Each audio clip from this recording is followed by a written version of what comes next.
Indic languages at Jawaharlal Nehru University at present. He was the chairperson of Special Center for Sanskrit Studies at JNU. He is specialized in Sanskrit language and literature and poetics, Pali and early Buddhist literature. He recently taught Sanskrit for a month in Hu Quang Buddhist Monastery of Ho Chi Minh City in Vietnam. Professor Rao was a visiting professor in Cambodia of ICCR Chair, Government of India. He is holding PhD from the Department of Sanskrit, Osmania University, Hyderabad, on philosophical ideas in Digha Nikaya. He passed MA in Sanskrit with distinction and MA in Pali first class from Banaras Hindu University, Varanasi. He passed exams of Prakrit in All India Summer School in Prakrit Language and Literature, elementary course in 1992, advanced course in 1996, in Bhogilal Leherchand Institute of Indology, New Delhi.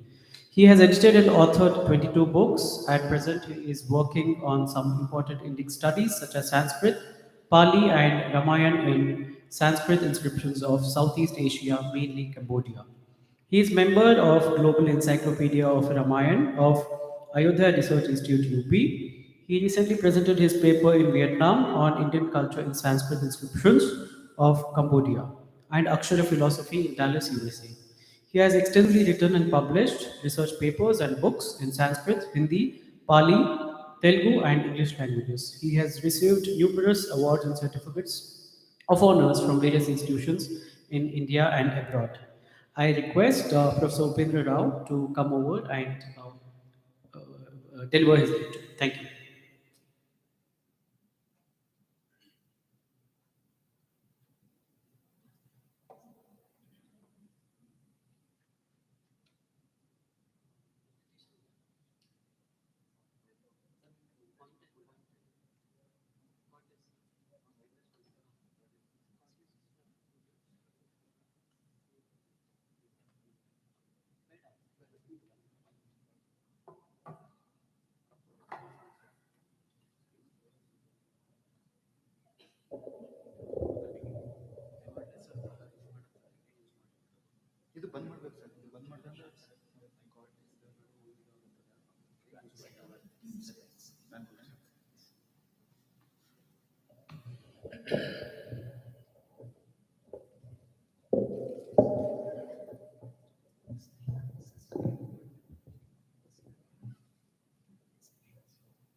Hello? Yes.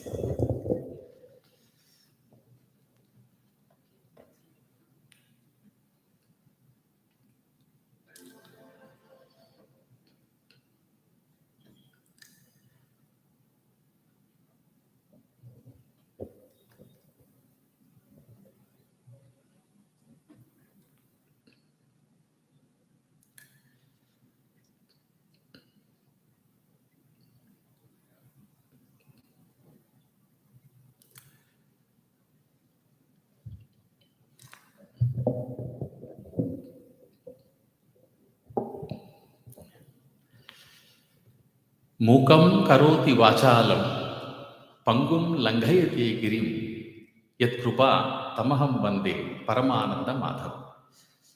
గురుర్ బ్రహ్మ గురుర్ విష్ణు గురుర్దేవో మహేశ్వర గురు సాక్షాత్ పరం బ్రహ్మ తస్మై శ్రీ గురవే నమః. Respected Professor Bhattu Satyanarayana, Vice Chancellor of Karnataka Central University and Academic Director, and other distinguished scholars in front of me. So it is a matter of great happiness for us that a discussion on Indian knowledge systems is taking place here. In the morning, we have heard a very interesting paper, and now basically I'm trying to present something on Ramayana, but before that, I had one other this PowerPoint for the Indian knowledge systems and a few slides only. We take from here, we see, and then later on we will go to my main PowerPoint presentation. So Indian knowledge systems, because it is there are so many things basically, because I studied from my whole life, from my childhood. First, I studied Sanskrit and then Pali. I also studied some Prakrit in Delhi. So, no need of this, as some people were telling that from last 7 years or 5 years or 10 years, this kind of discussion has come. That is why people are following. For me, it is not like that. I was always thinking about these Indian knowledge systems, because when you study these languages and literatures, you will understand in reality the richness of our Indian culture, Indian knowledge systems, and everything. And when we touch this topic, and a person to like me, it is very difficult to limit in one topic, because several ideas are coming in my mind. So these you can show the third slide. Jnanam Vijnanam. You see, this is what actually Indian knowledge. Knowledge. My friend was saying knowledge itself is coming from Jnana. That is why K is there. Otherwise, N was enough. K, Gna, that is why K is there. So, knowledge word itself is having connection with Jnana. So, Jnana and Vijnana. So, this we have so many interpretations about the Jnana and Vijnana of our ancient times. The Jnana Vijnana which we are coming, which we are seeing is different, but in Amarakosha, very perfect example definition has been given for the Jnana and Vijnana. Very clearly, Amarasimha explained, Mokshe dhir jnana manyatra vijnanam shilpa shastrayo. So, moksha in Hindi also I wrote for the clarity of in Hindi and also in English. Not in English, but in Hindi only I wrote. ज्ञानम means मोक्षे धी, मोक्ष में जो बुद्धि है वो ज्ञान है. ज्ञाना एंड विज्ञान. I am explaining the jnana vijnana. Jnana means actually the inclination towards the moksha is jnana, but the vijnana is silpa shastrayo. Shilpa shastrayo means shilpa means crafts, shastra means sciences. So in ancient India we had two things. So by this definition itself, we can understand we had lot of crafts and sciences in ancient. You say Amarakosha means a dictionary of Sanskrit. Again, dictionary of Sanskrit also, it's a very, very interesting, because all dictionaries of Sanskrit were written in metrical form. Because in ancient India, our education was transforming from teacher to student through oral tradition, basically. Oral tradition. That's why dictionaries were written in metrical form. So that entire dictionary you can memorize always. No need to open. It is how impractical you can see. If you want to refer any word, you have to go to library and take the dictionary and open that word, and it is very, very, it takes time taking. That's why our ancestors found this kind of formula that everything we can memorize. So that is a different thing actually. It is not our main topic now. So, but there in the dictionary, he gave the definition of Vijnana. Vijnana means, Vijnana is that which is Shilpa and Shastra. In ancient India, whenever they wanted to refer the Shilpa and Shastra, Shilpa means crafts, Shastra means sciences. So crafts and sciences we had in ancient India, and they were referred by the word Vijnana. And Jnana is something different. Jnana is the person who is aspiring for the liberation, moksha. That is Jnana. That is ultimate thing. So Vijnana, that is why I think Vijnana is used for science. Hindi people have taken that Vijnana science, Vijnan, Sankar, Vijnan like that. So now, Vijnana is, I explained here, and then our contribution of our ancient Indians, present generation wants to take the credit for many scientific and technological inventions. But they never accept the fact that many of these inventions were reinventions only, based on the knowledge of our ancestors. So you can show the slide 4. So much scientific progress can be traced in ancient literature.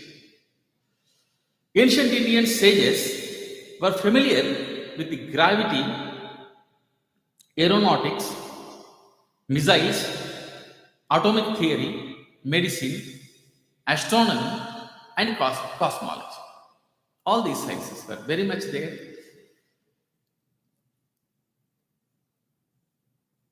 The literature of astronomy was so rich in ancient India. And also at the same time, next slide you will see the study of the mind also. Study of the mind in ancient period also is one very great invention. You can see Yoga Shastra, also in Buddhist literature. We had to know many things in this regard. So many Sanskrit manuscripts were destroyed in India. You can say lakhs of Sanskrit manuscripts were destroyed. Everybody knows that how Bhaktiar Khilji has burned down the Nalanda University in 12th century. 3 times it was attacked, but last attack was done by Bhaktiar Khilji.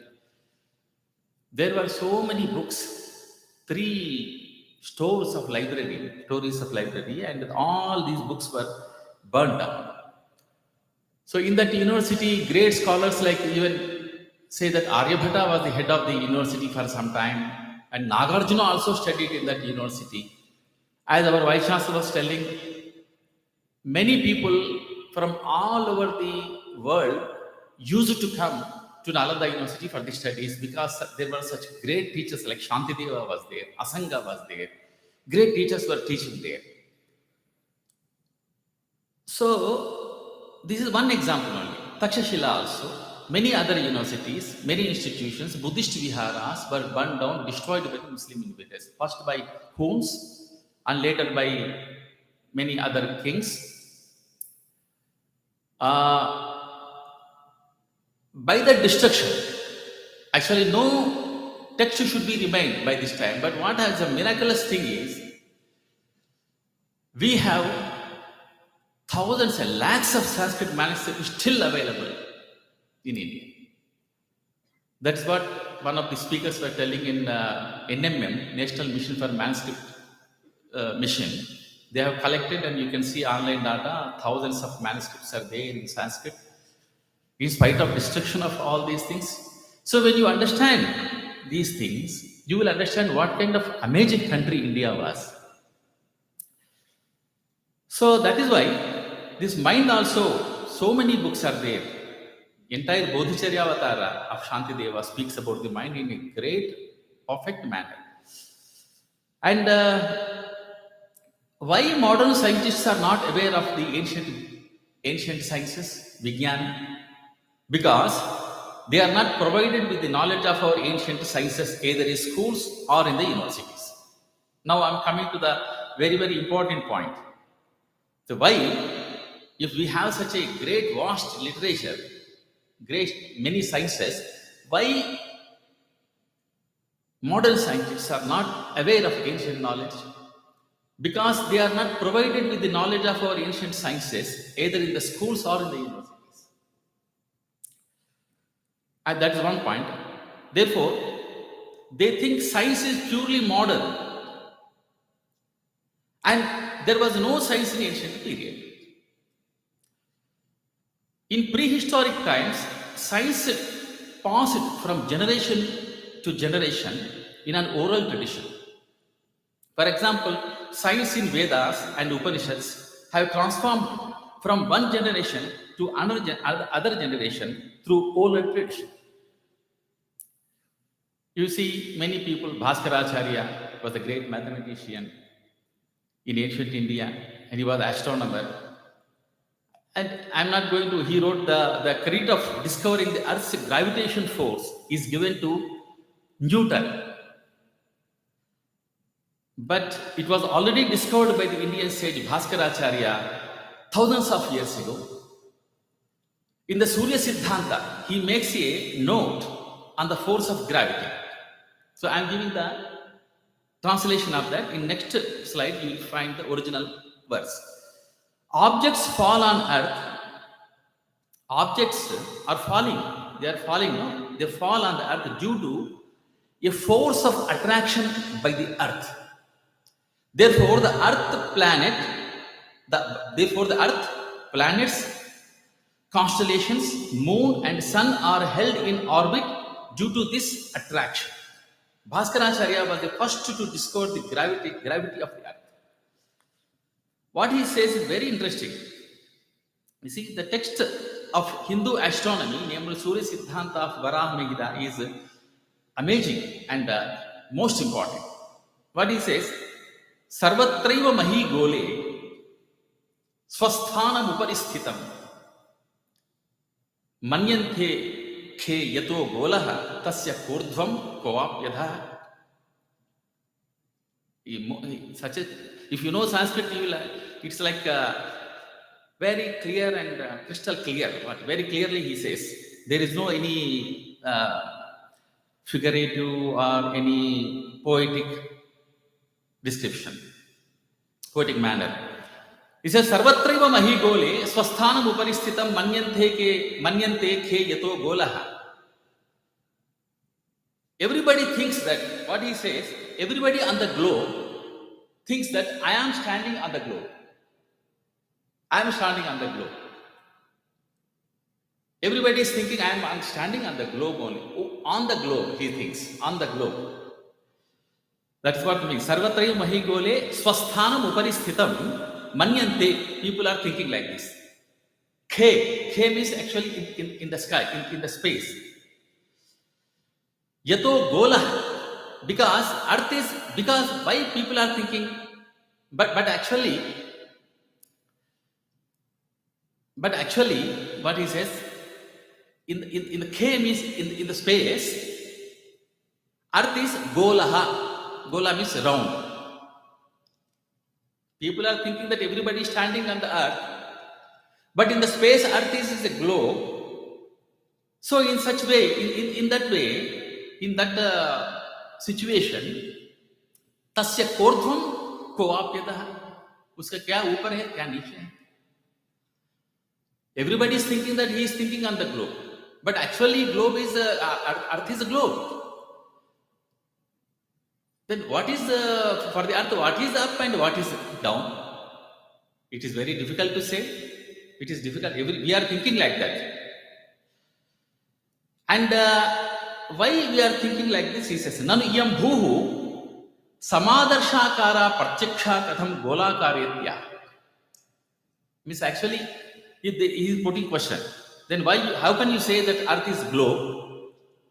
Earth is looking like this. No, it is very, very wide and it is like a mat. It is looking. How can you say it is a globe? That is what the meaning of this line. He is putting a question. Nanu means question always in Shastras.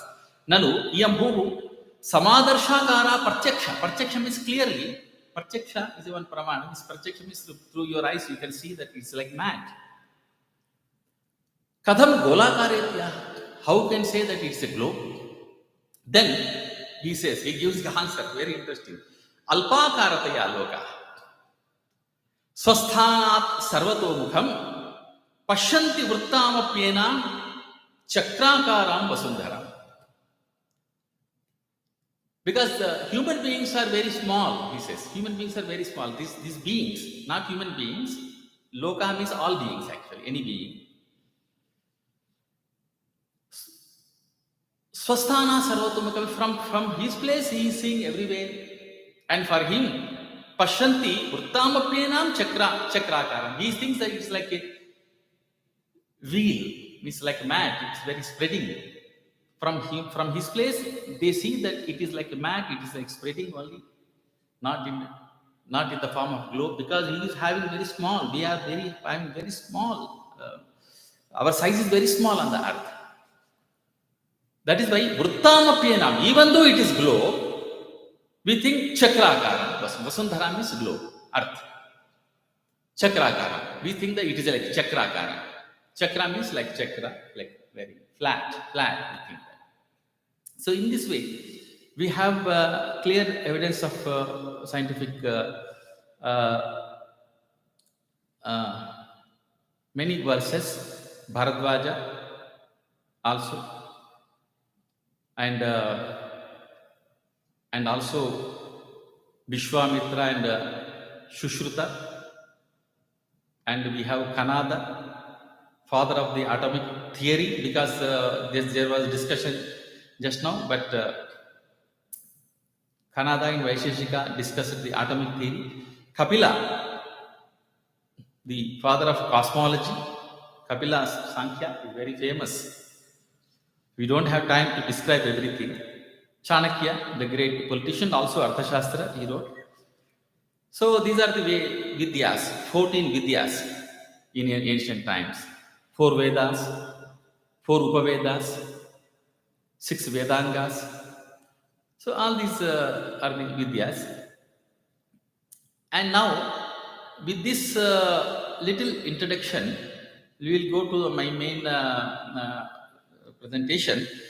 But these sciences, what happened from ancient India, these sciences has traveled to Arab countries, and from Arab they traveled to the Europe in ancient times.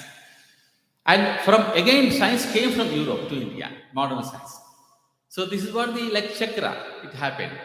That is why many people know that Arabic numerals. They say in Arab countries they say Hindsa. The whatever numerals we say Arabic numerals, they say Hindsa in Arabic. They don't say Arabic numerals. We say Arabic numerals out of ignorance. But they found everything astronomical, these numbers, everything in India, and that is why they say Hindsa. They are from Indian numbers, and we say Arabic numerals. So like this, we have many things. And now, when we think about these things, we should also think about how ancient sciences have traveled in entire, they were spread in entire Jambu Dvipa. So now Jambu Dvipa also, I think many of you know that Jambu Dvipa is a big, it was not just like India, like Bharat, what we are saying now. Jambu Dvipa has a wider geographical boundaries, and ours was the Jambu Dvipa. Again and again we have the reference of Jambu Dvipa in ancient science, Shastras and texts. The Jambudvipa term not only is available in Sanskrit literature, again Prakrit, Pali also, this again and again our ancestors referred this is Jambudvipa. And it has the entire Suvarna Bhumi, and also it contained Indonesian islands.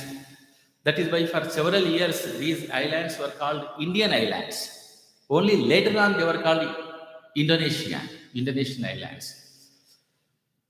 Otherwise, why they have the name of the Indian name Indonesia?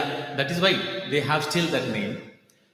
And in those islands, Java Island, Bali Island, we have plenty of temples and Buddhist temples and ancient manuscripts also, inscriptions. Everything is Sanskrit Maya, everything. Entire Southeast Asia. So that is why I wanted to show you this interesting about the Ramayana. Because I would like to speak on the Indian knowledge systems which have spread in entire Jambudvipa, and I will explain how these Indian knowledge systems within the Jambudvipa have transformed to the Swarna Bhumi from the mainland of Arya Desha. In the entire Jambudvipa, but our place was called Arya Desha by them. We have the evidence in inscriptions, rock inscriptions. They, whenever they wanted to refer India, the mainland, they said Arya Desha. So by this, two things are clear. So they had a name for us, particularly Arya Desha. Whatever we say India now means the India with including Pakistan and Afghanistan, Nepal, Bangladesh was Arya Desha. That was the mainland. And these were later on divided. So from this Arya Desha only, many teachers entered into the other lands. Whole Buddhist history says like the Padmasambhava, Shantishila. They traveled to Tibet and China. They were respected like Buddha, Nagarjuna. Nagarjuna did not travel, but Nagarjuna's philosophy, his books, everything is respected in China. Like another Buddha, equal to Buddha, he has such a reputation. So our ancient acharyas traveled like from south, Bodhidharma entered into China, and you know the kung fu related to Bodhidharma art. So this Arya Desha, this Ramayana, many interesting things you will find in Ramayana. Long ago, Ramayana of India had entered into the whole Southeast Asia. You see why I have taken Ramayana? Because these Indian knowledge systems, when they travel to other countries, I think they first travel through Ramayana. Ramayana is such a famous poem in Sanskrit.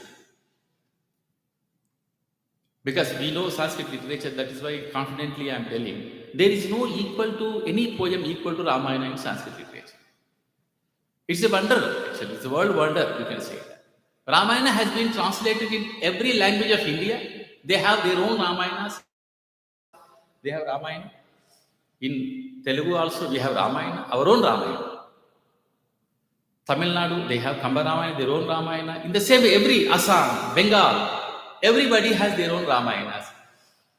It could happen that fame was obtained by only Ramayana, not other poem in Sanskrit literature. And it is not limited to this Arya Desha only. And Indonesians, Kakavian Ramayana, they have their own Ramayana. And Cambodians have Ramayana. Thai people have Ramayana. Laos people have Ramayana. So that is why through Ramayana, these Indic studies, our Indian knowledge systems have traveled first time, actually, for the first time in the beginning, long ago. I started searching about this. I went to these countries, and that's what I am presenting you today. And these countries indigenized the story of Ramayana according to their native cultures. There's so many changes are there. They indigenized. Ramayana is called Ramakian in Thailand and Reem K in Cambodia. There is a little difference. Ramakian and Reem K. Reem K in Cambodian language. And the temples, pagodas, and royal palaces of Cambodia and Thailand also, the sculptures and paintings of Ramayana can be found. Everywhere you can find. And why they say Reem K, they changed it. This is another very important subject again, linguistic, because I also studied that. Complete Khmer, Cambodian's language is called Khmer language. Entire whole Khmer was influenced by Sanskrit. Not influenced, they have taken Sanskrit as their ideal language. Sanskrit and Pali also, because they had Theravada. That is why both languages they have taken as ideal and they coined their language. They framed their language and thereby Khmer language has come.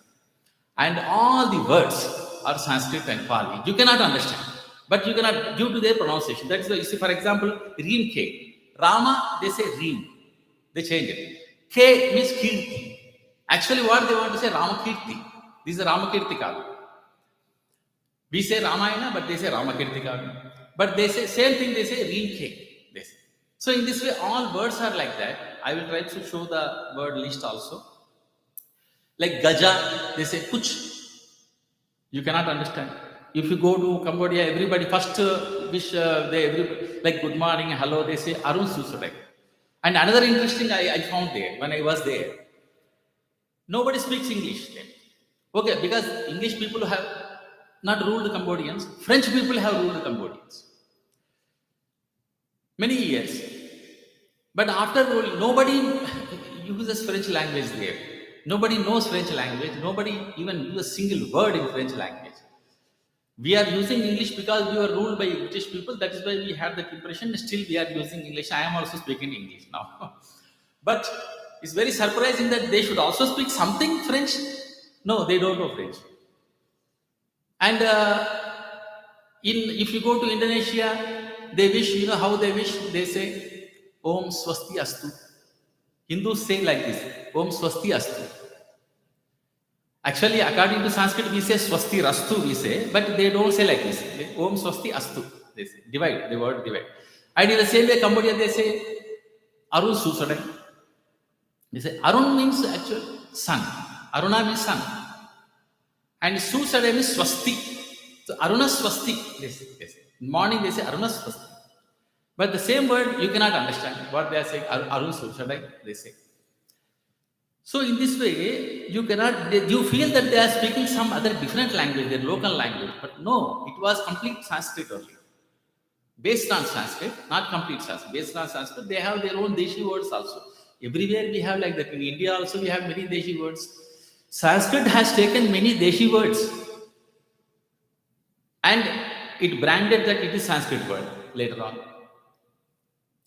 It happened also from Karnataka in the Kittel, the great grammarian, wrote a Kannada dictionary.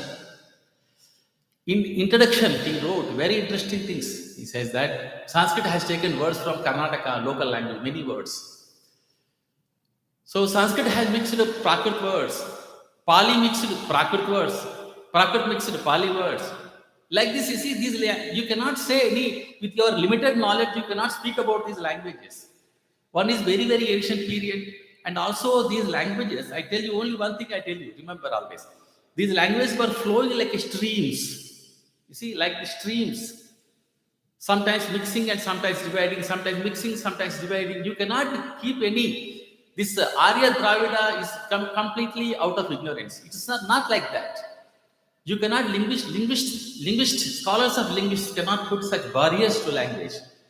So language is free. So grammarians also cannot control language because language is something very unique and very fundamental. That is why in Sanskrit itself they say Prayoga Sharanaha Vaiyakarana. Even grammarians are just dependent on the usage. So grammar is only having limited scope, but the language scope is very wide and very vibrant. So these languages were just mixing and sometimes dividing. You cannot say that this is Sanskrit, this is Pali, this is Prakrit, and we made later on we politicized the languages. And Pali, because Theravada literature was collected in Pali, that is why we branded it's a Buddhist language. And Jaina Agamas are collected in Prakrit, that's why we branded it's the Jaina language. And Vedas and Upanishads and later literature is composed in Sanskrit, that's why it's a Hindu language. Not like that. It is completely ignorance. We should not brand this language with religions. So why in Buddhism, more than Pali, Buddhist literature is available more in Sanskrit, more than Pali, more in Sanskrit it has. Buddhism has literature more in Sanskrit than Pali. You should understand that. And the same thing happened.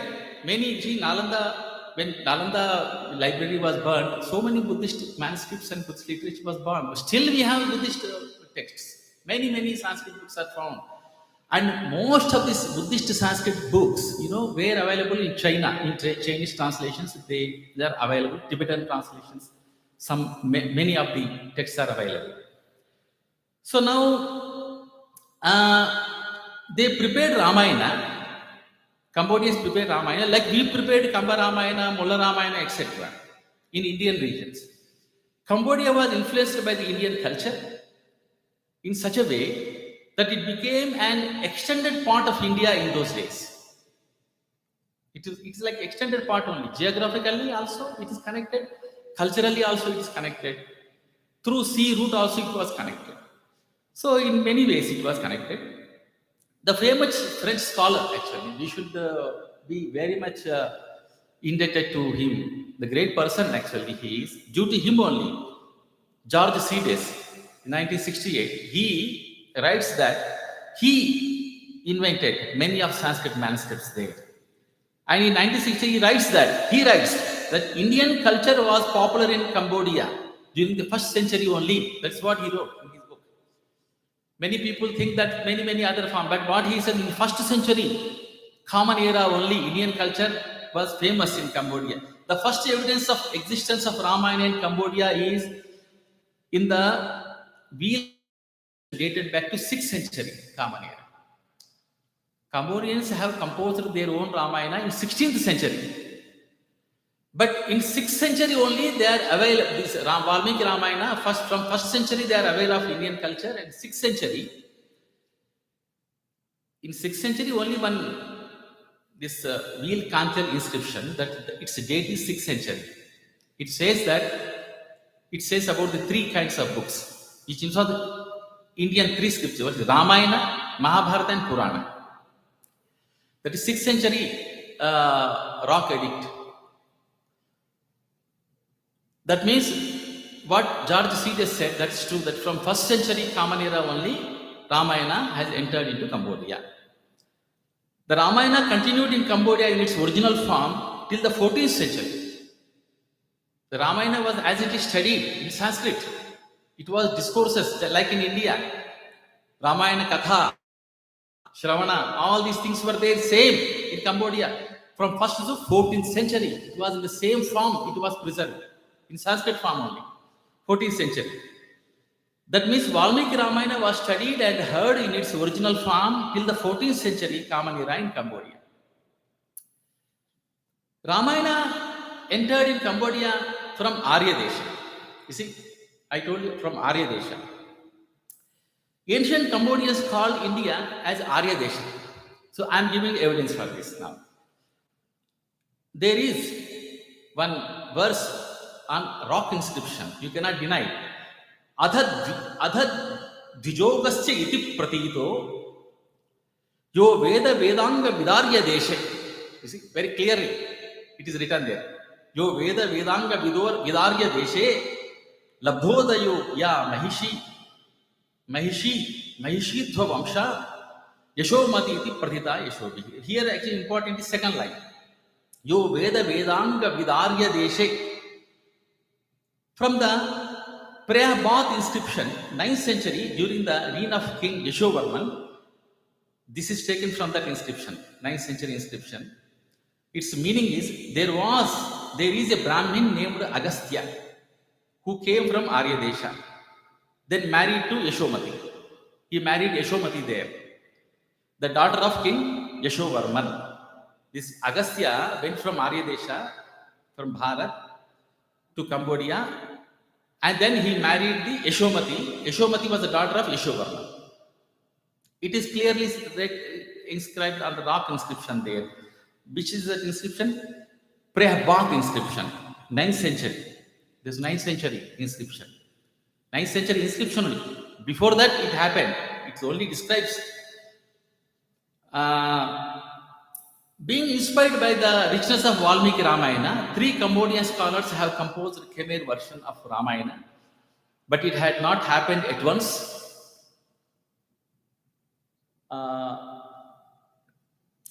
Because it is very big poem, no? It took 3 centuries for them to compose this Khmer version of Ramayana. Khmer version of Ramayana had been divided into 2 parts. The first one is based on the Balakanda and Ayodhya Kanda of Valmiki Ramayana. The second part contains the story of Uttarakanda. Cambodians has contemplated how to render such a long text of Ramayana into Khmer.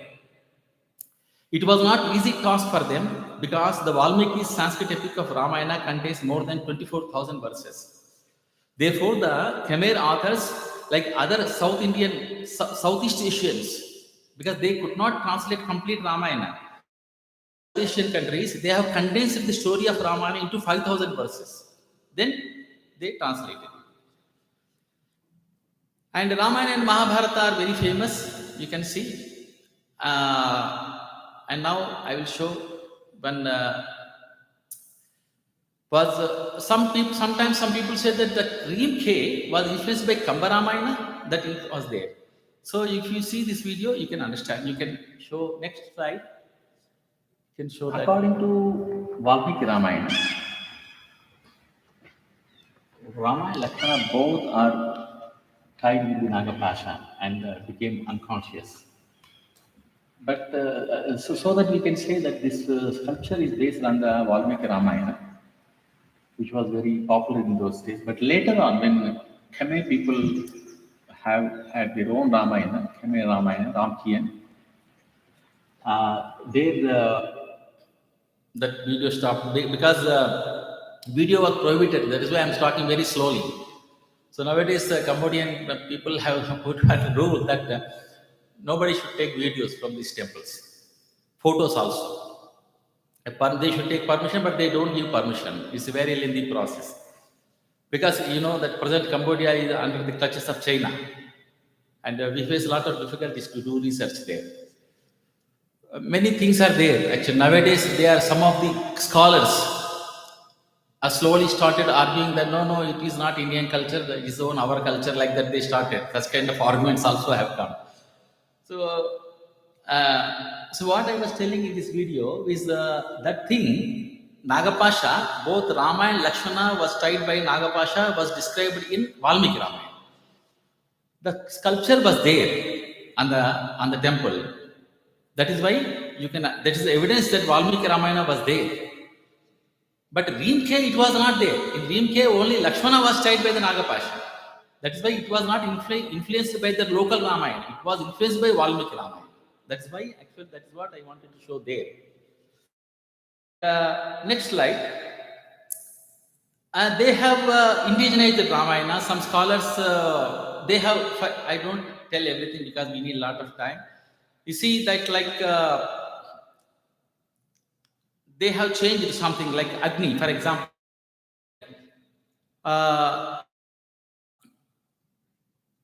Agni Deva rides the ram according to our Indian mythology. Ram. Mesha Vahana Agni. But they described that Agni rides the rhinoceros. That is the indigenization. They made their local. Like that, they changed many things. Example only I am telling you. This according to our original Indian sources. And this you can see next slide also. You can find in Agni seated on the ram. 14th, 15th century Indonesia is for that. Agni seated on the ram. Angkor Borai, Cambodia 7th century also. But next slide. And Agni, according to their indigenized Ramayana, Agni is seated on the rhinoceros. So like that, there are some changes also. And then next slide. During my first visit to Silver Pagoda, there is a Silver Pagoda situated near the Royal Palace in Phnom Penh in 2016. The 120-year-old Ramayana, the paintings in Silver Pagoda are 120 years old. Still, they are clearly, you can see them. Painting is dated 1903 to 1904. There is a huge fresco depicting the abduction and rescue that I described how they indigenized. Next slide, you can see, no need to read this. So next slide, you can see this kind of paintings you can find. So he's Indrajit actually. And also one Devata, you can see, Devata to look after the Lord Rama. So in this way they have, it is written also in Khmer script. It is not there in our, not according to Valmiki Ramayana. All these paintings are based on the Reem K, indigenized Ramayana. Next slide. And here also you can find Hanuman has protected Rama and Lakshmana in his mouth. You can find it inside the mouth of Rama, Hanuman, you can find Rama there. But there is another person also, he is Mairavana. This Mairavana was not there in Ramayana, Mairavana stories. Mairavana is called Airavana also. but different. But there are description is other Ramayana in India also, but not in Valmiki. But they also have Mayravana story. That's what I wanted to show. And next slide also you can find similarly a picture of another part of fresco shows the Hanuman within the palace approaching someone. Who is this? He was the Mayravana or Airavana or Mayravana. Vairavana also he is called Vairavana. So he is Vairavana. That clearly we have evidence in the paintings also because that is based on the name cave. So there are several stories. We don't have time to describe all these stories. No need also in this present context. These things have been discussed by me with the local scholars of Cambodia. The story is as follows. According to indigenized Khmer Ramayana, the name of that mountain is Surakanta. In that mountain where you can find Surakanta. And Hanuman took Sri Rama from Patala Loka when Vairavana, who was Ravana's friend and who had stolen Rama from the Hanuman's mouth. Then he took Rama to Patala Loka. Hanuman too entered into Patala Loka by the lotus branch. So this is all Khmer Kalpana. We do not have all these things. Hanuman entered into Patala Loka in order to protect Ramayana through lotus branch. Lotus branch means from lotus. He entered into lotus has a very big because see further for lotus for lotus branch Khmer interpretation for lotus branch Khmer interpretation is on the earth there are some big ponds that have huge lotuses. Among them there is the biggest lotus and the same was available at the gate of Patala Loka. Hanuman entered into Patala Loka through this lotus branch.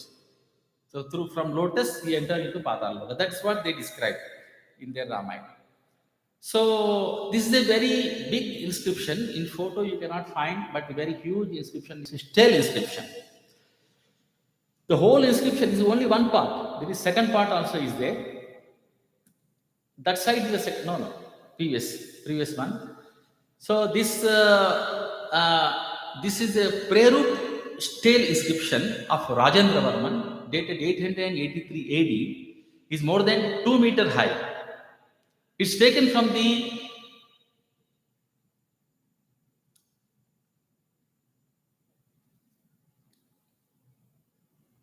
Kherkhom site. It's taken from Kherkhom site. Its complete estampage is as follows. This is estampage only. That is like this. And there is another estampage which I am not showing you. So all this is entire inscription is written in Sanskrit.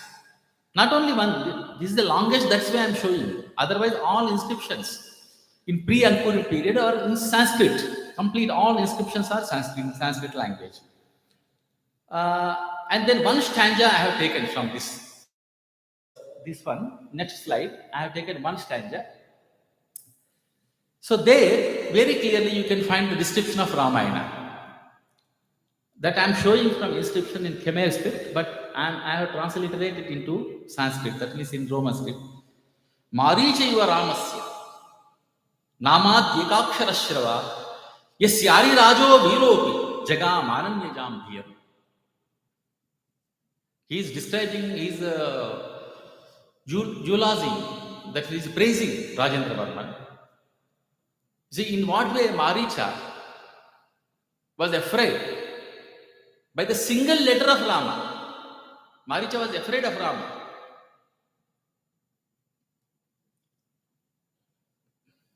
Not by complete name. If you say Ra, also Maricha is afraid. Namat Yekakshara Shrava. Means from the beginning, first letter only Maricha was afraid. In the same way, yes, Yari Rajo Viropi Jagan. In the same way, the enemies of Rajendra Varman also are afraid. That is what he is actually praising Rajendra Varman here in this inscription. But he is giving example of Ramayana. He is giving example of Rama. So that the temple I have visited. Next slide, you can see the description of that inscription. This Prarup temple was constructed by King Rajendra Varman during the 10th century. And King Rajendra Varman was the lover of Sanskrit language because he installed a huge Sanskrit inscription here in this place. Once upon a time, it was here, that Sanskrit inscription, but now that Sanskrit inscription is in the Museum of Phnom Penh. That inscription is the longest Sanskrit inscription found in Cambodia, and it was nicely written. Let me read some verses of the Sanskrit inscription, even though the inscription is not here, but it was here once upon a time. The verse says, it is a huge inscription containing 20 verses. It's like a small poem. It's like Khandakavya. भ्रांतावरुद्धम उदुकार्मुकमेत्य रामम राज्यादपेत मरुणा राज्यादपेत मरिनापहृता पुराश्री यं जानकी किल दृढ़ाक्षत कार्मुकंतु राज्यस्थिर स्थिति मशक्यत नापक. And very interestingly, this verse describes the Rama. This Rama is very important in entire Cambodia. Ramayana also important. That you can see in this Sanskrit section. You can see even the name of Rama in this. Ramam, Bhrantavarudha Mrudukarmika Metya Ramam, Rajadapeta Marinapa Kruta Purashrihi, Jan Janaki Kila Drudhakshata Karmakantu, Rajasthira Sthiti Pashakyata Napaka. And then he says, the poet describes the King Rajendra. He compares with the Lord Rama, and he magnifies the greatness of King Rajendra. And he says that Simhasanastham avalokya mahabhrutam yam Khrishta sumahati shriyamaninaaya Simhasane sthitavati swayameva ramat Sitam shriyam tu apajahara mahi bhrutopi Sitam shriyam tu apajahara mahi bhrutopi. This is a wonderful verse.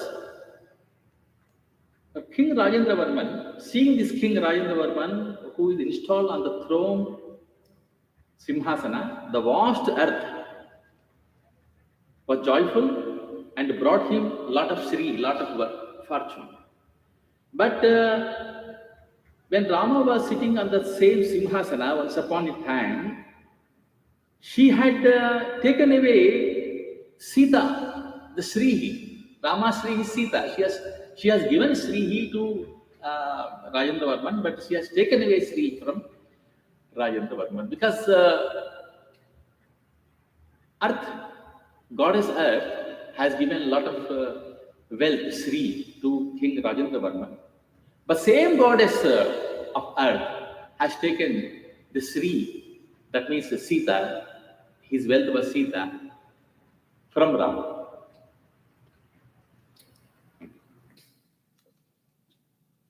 So in this way, you can find a beautiful descriptions. Not only just the inscriptions, means not some lines of Sanskrit. You can find like poems there composed on the inscription. Entire Southeast Asia, not only in Cambodia, because I concentrated on Cambodia only.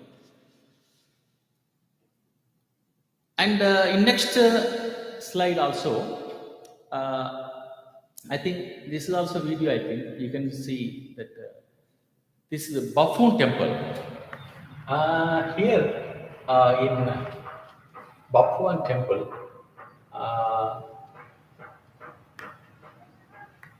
you can see the description of Ramayana. Here Rama and Lakshmana are standing here, and when Vali and Sugriva were fighting, Rama has discharged the arrow, and ultimately it is hitting the Vali, and Vali has fallen down. And then you can find here, Rama was when Sita was abducted by Rama was so sad. You can see the sadness was shown by the hand. When head is, his hand is attached to the head, that means that sadness, and that Rama was sad, and he gave his ring to Hanuman to search with Sita, and Hanuman ultimately entered into Lanka after that. And then you can see this episode here some war. uh, Vanara is fighting with the demon. This is all about the Ramayana. And here, maybe Vishwamitra's story depicted here uh, in various manners.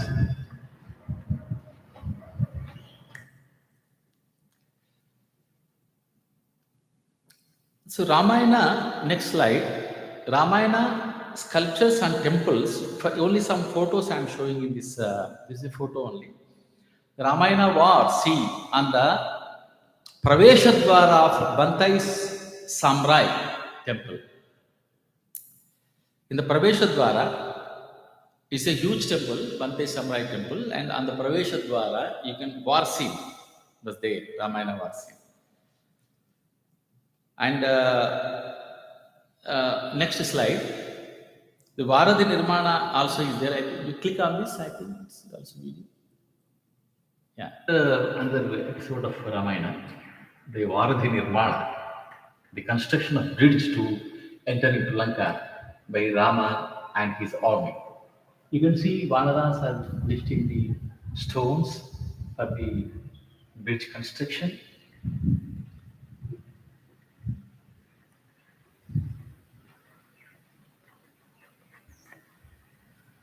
Yeah, that was.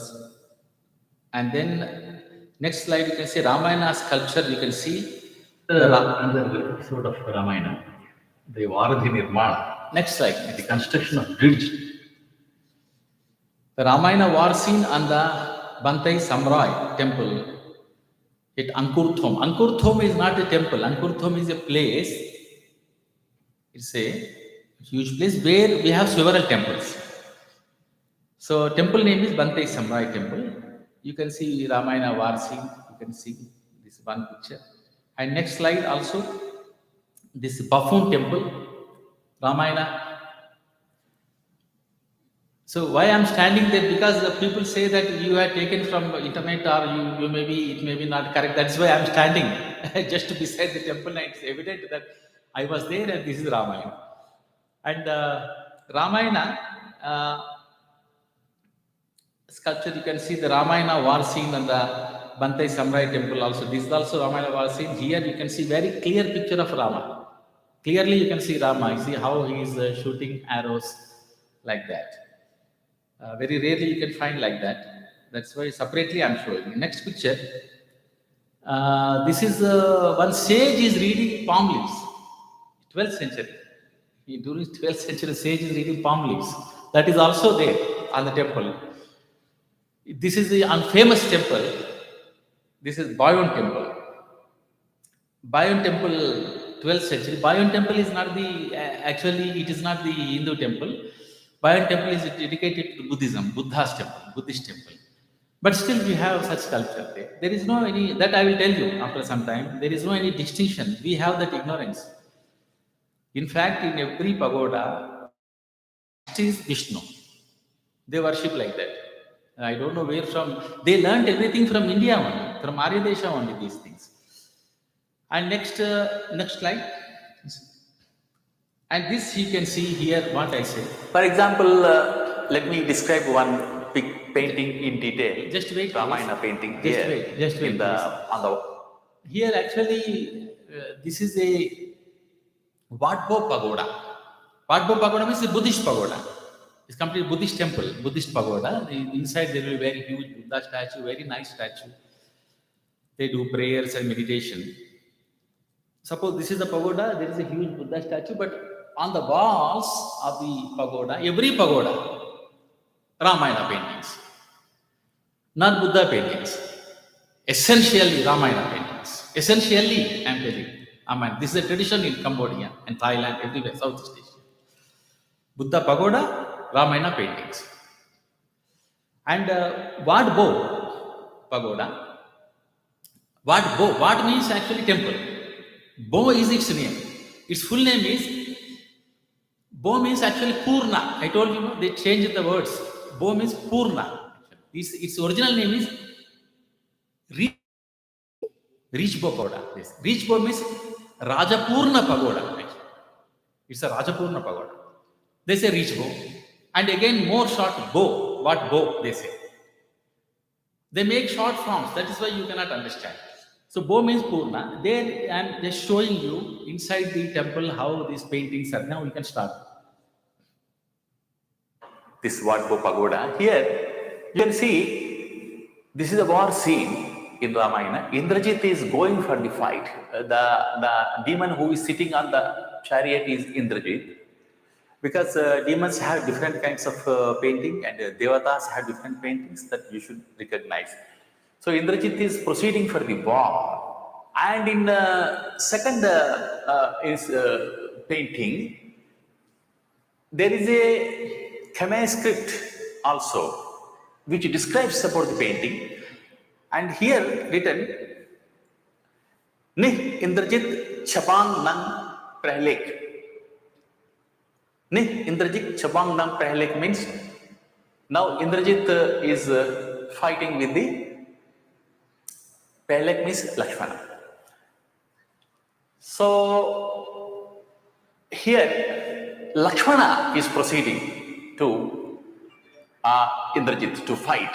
The chariot, the Devata who is sitting on the chariot, you can find different kind of painting there on the in his crown and all that. That is why we can recognize Lakshmana.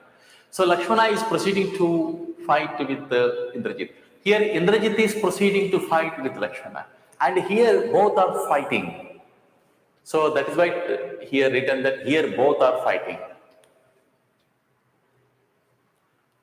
In this way, beautiful description of Ramayana, but taken from A, can be found on the walls of pagodas in Cambodia.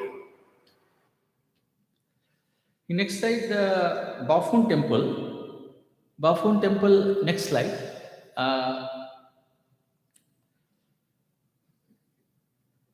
Also, in Bafun Temple, you can find all sculpture of Ramayana, as I told. Here, all this war scene, the war between Rama and Ravana. Here, Rama was not able to fight with Ravana. He was in very high. That's why Rama is sitting on the Hanuman and fighting with Ravana. You can see that. And then here, Hanuman himself is fighting with ten-headed Ravana. You can see Ravana clearly, and you can also see the 20 hands of Ravana. And this is the depiction of the war. And here, Sugriva, because due to this crown, you can understand he is Sugriva, and he is fighting with the Kumbhakarna. And here, Rama, you can see the complete picture of Rama here, and with his bow, his arrow, Rama is fighting with Ravana.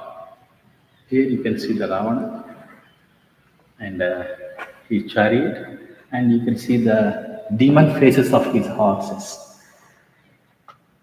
And there Sita is sitting in the Ashokavana in sad mood, and then there Hanuman is fighting with Indrajit, and there is another war scene.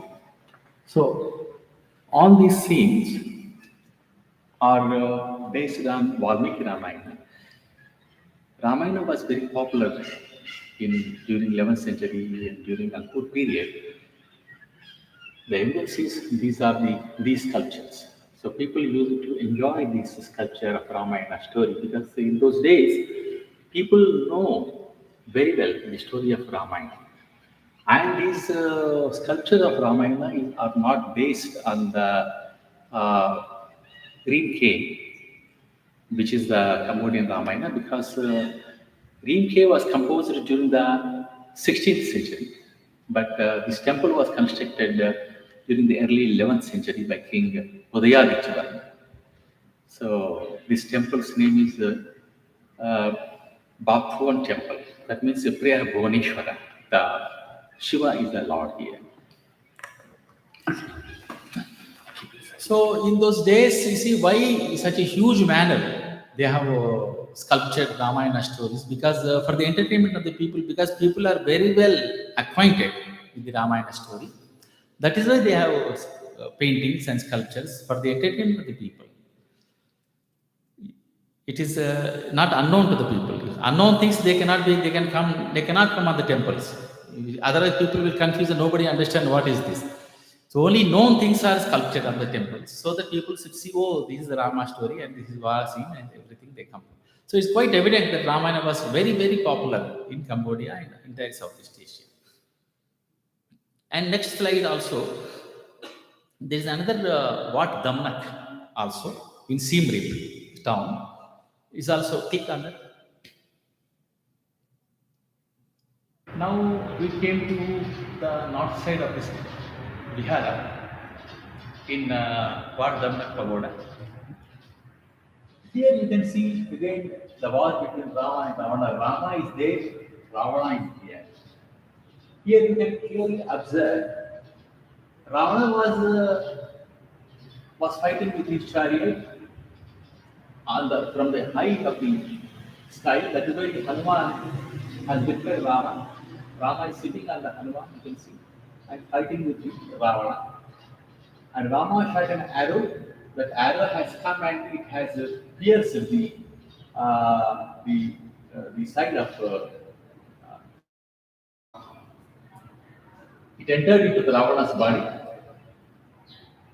And you can see above the chhatra of Ravana has fallen down. That means Ravana has been defeated. How nicely this the war between Rama and Ravana has been carved here on the window of Vihara, Buddhist Vihara. You can see here. This is also Buddhist Vihara, Wat Damnak.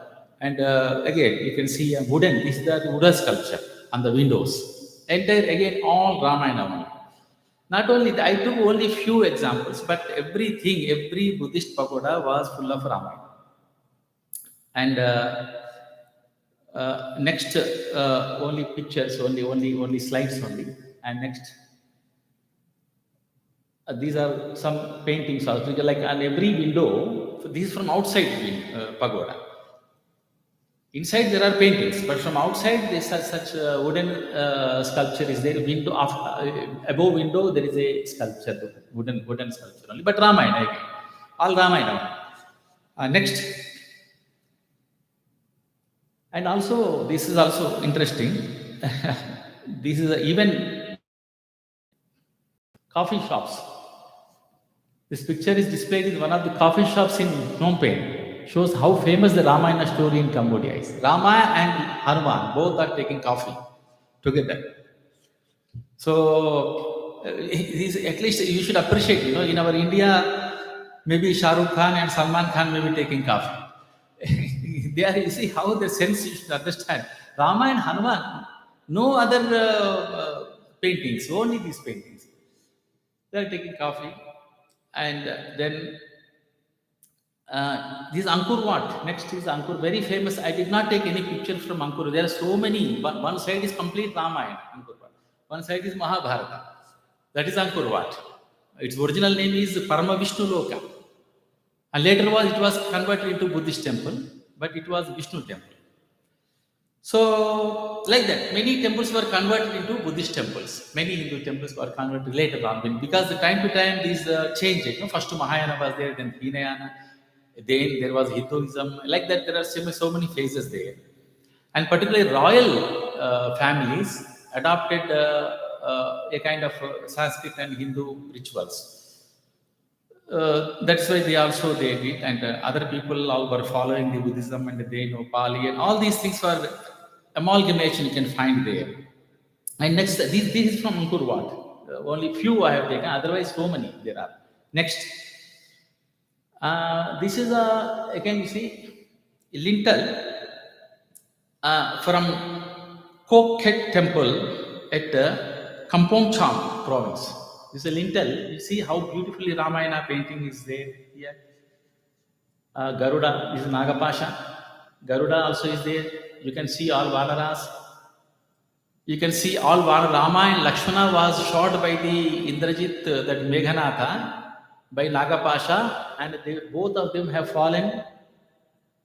Vanara, you can see the sad expressions of Vanaras also in this sculpture, lintel. That's why I am showing this. And Garuda comes from Vaikuntha. The Garuda comes to free Rama and Lakshmana. This is a story that you can see Garuda is there and Rama and Hanuman. You see this side, but here Rama and Lakshmana, you see how you can see the sadness on the faces of Vanaras. That is very interesting. And then this next slide, I described this lintel is very interesting. It is from the CUK temple at the Kampongcham province. This is from the original Ramayana story. And locals say that this is not found in the UK. This is because I told you, no, Rama and Lakshmana both are tied by the Nagapasha according to Valmiki Ramayana. That is why this is the description of Ramayana story when Indrajit shoots an arrow to Rama and Lakshmana and Nagapasha with the Nagapasha and with the influence of the arrow, Rama and Lakshmana have fainted. So we can notice that Garuda also in the center. The sadness and lamentation of the Vanaras nicely sculpted on these sculptures. So that's all. I think next slide is only thanks. These pictures also. These are modern Ramayana, like in our India. This is also from one pagoda, from above upper portion of one Buddhist pagoda. They have painted like this. So I took just roughly I took one photo, and that's why I kept them here. Krishna also you can find it, Rama and Krishna. So this is how we can find the influence of Ramayana and our India through Ramayana. You see, Ramayana is the embodiment of our ancient Indian culture, also Indian knowledge systems. There are so many things within Ramayana, Indian knowledge systems. So that is why, in this way, through Ramayana, they have traveled through entire other places. Thank you very much. Thanks.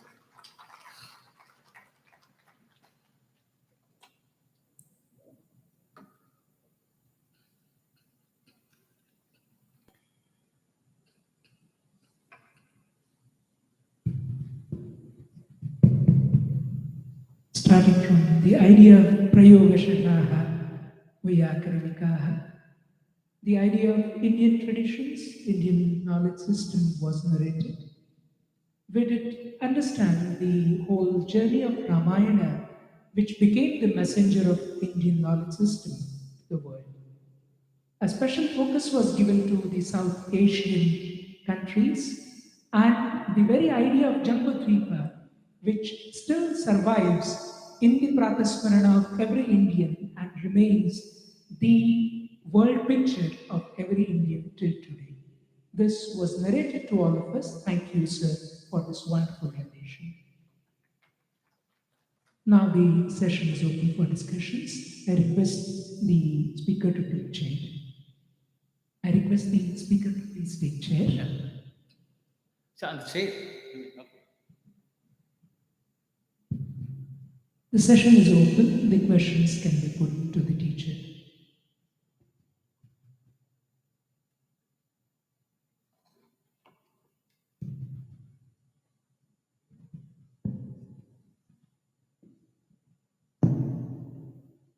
Thank you, sir. You have done good presentation with some inscription evidence. Very nice. In Cambodia, 10th century, it arrived Hinduism. And Rajaraja Cholan, even that time, after that it is arrived Hinduism in my reading. But you are said about Aryanization, through Aryanization is went there, like that you said. Even Aryanization happened in year 7 to 8th century AD, not before that. Also, Ramana is called in Jaina Bhauma Charita, I think. Bhauma Charita. In the name of Rama is in Jaina in Padma. Also, Buddhism in some Ramayana story is there. I have no idea. It is taken from Buddhism or Jainism to Hinduism. No idea. If you have any idea, you will put some words on that. Also, Ravana is a devotee of Munish Virat. He is the 20th Jaina Tirthankara. Also, I want to say something. In India, Asur tribes there in Jharkhand, in what it is Ramanavami and Dasara, they are following mourn because of his ancestors Asuras died in that day. In India, there is no, will not see anywhere in any tribes in India. Also, tribes they still follow in Jharkhand as well as in West Bengal. If you have any idea about this Ramayanas, about what is Buddhism and Jainism also. Thank you. Rajaraja Chola is okay, but there was a Kaundinya. Kaundinya was a Brahman who went from Aryadesha, first time who went to from Aryadesha through ship. There were Cambodian ancient times. It was Cambodia, the Southeast Asia, particularly Cambodia, female dominated place. There was a queen, her name was Soma. They were robbing all the ships going on through the Cambodian coast. They also tried, they attacked many ships also, but they also tried to attack on the Kaundinya ship. But Kaundinya, with the power of his power which he got from Agastya, it is described there, which he got from Agastya, has defeated that queen, Soma. Soma being very much impressed by Kaundinya, some agreement was made that she married him. After marriage, the son who was born to Kaundinya, again, he became king. So, from there, kings started ruling Cambodia, and all names are Indian names, like Vijayavarman, Vijayadityavarman, Rajendravarman, many other names I am not forgetting, but all names are kings are Sanskrit names. It doesn't mean that they are all Indian kings. They are not Indian kings, they are Cambodian kings only. But born, started from Kaundinya. We have evidence for this in the rock inscription. If you want, I can show up.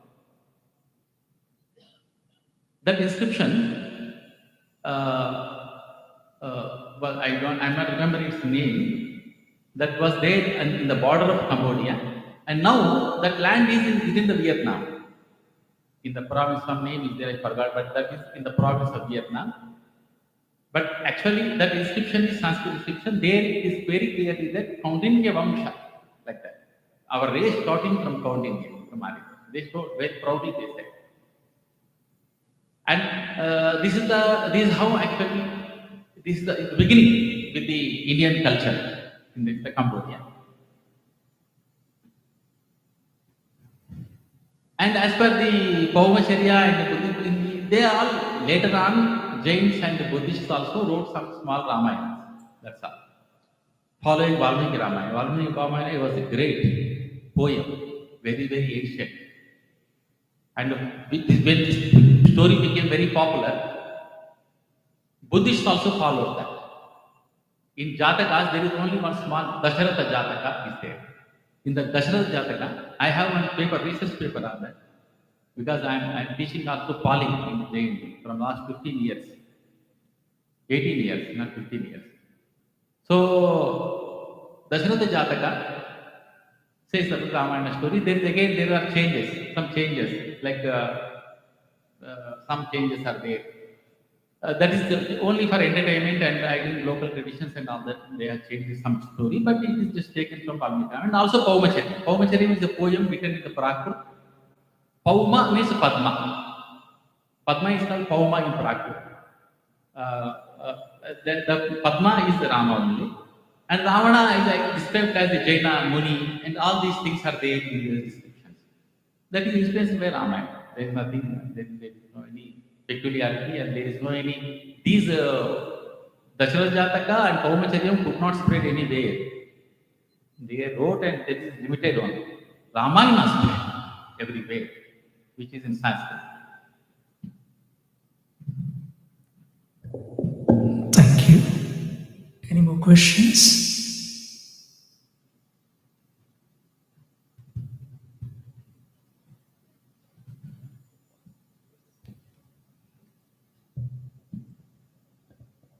Sir, I need two clarifications. I'm talking about Hanuman. He is considered a Chiranjeevi and immortal. I'm reading few articles and seeing some videos. There are a set of tribals in Sri Lanka, which they call it as Mahatanga. They deprive from society, but they live most of the time with monkeys. What the writer says that every 40 years once he will visit that place. There are certain inscriptions of his speech showing that, some kind of sculptures are there. I do not know whether it is true or not. What is your opinion on this one thing? What are the such inscriptions in Sri Lanka says? Am I clear? Yeah, in Sri Lanka, we have some inscriptions, we have many evidences because Ramayana, according to Ramayana, Lanka is Sri Lanka only according to one argument. Again, it is not completely agreed in research among research scholars. And Sri Lankans have different opinion because the Sri Lankans consider Ravana as their king and they dislike Vibhishana. Because due to Vibhishana only everything has happened. So they don't act Vibhishana. Because without Vibhishana's help, Rama could not kill Ravana. Everything was done by Vibhishana. So they never accept Vibhishana, they appreciate Ravana. Such also people are there. And Ravana is from our land. That is why he was very, very pitiable situation. He was killed by Rama. Otherwise, it is all deceit only. Because due to the help of Vibhishana, all these things have happened. Otherwise, it was not possible for Ram. That's what their opinion. About the Hanuman, I did not understand your question clearly. What exactly you asked about Hanuman?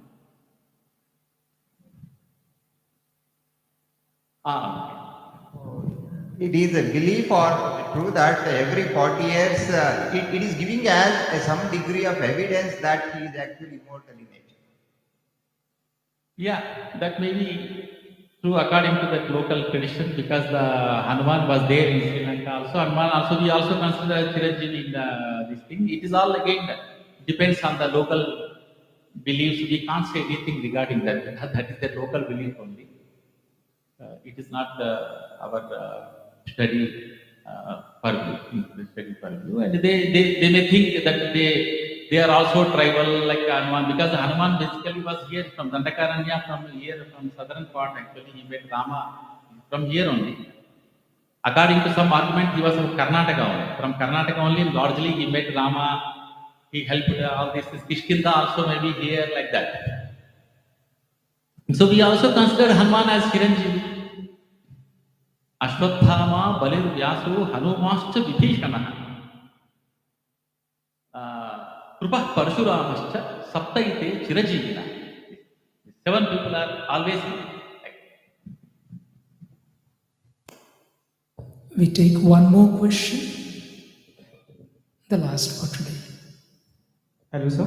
Sir, I just want to know about the Sanskritization of Indian society nowadays and its impact on this current situation of India. Sanskritization.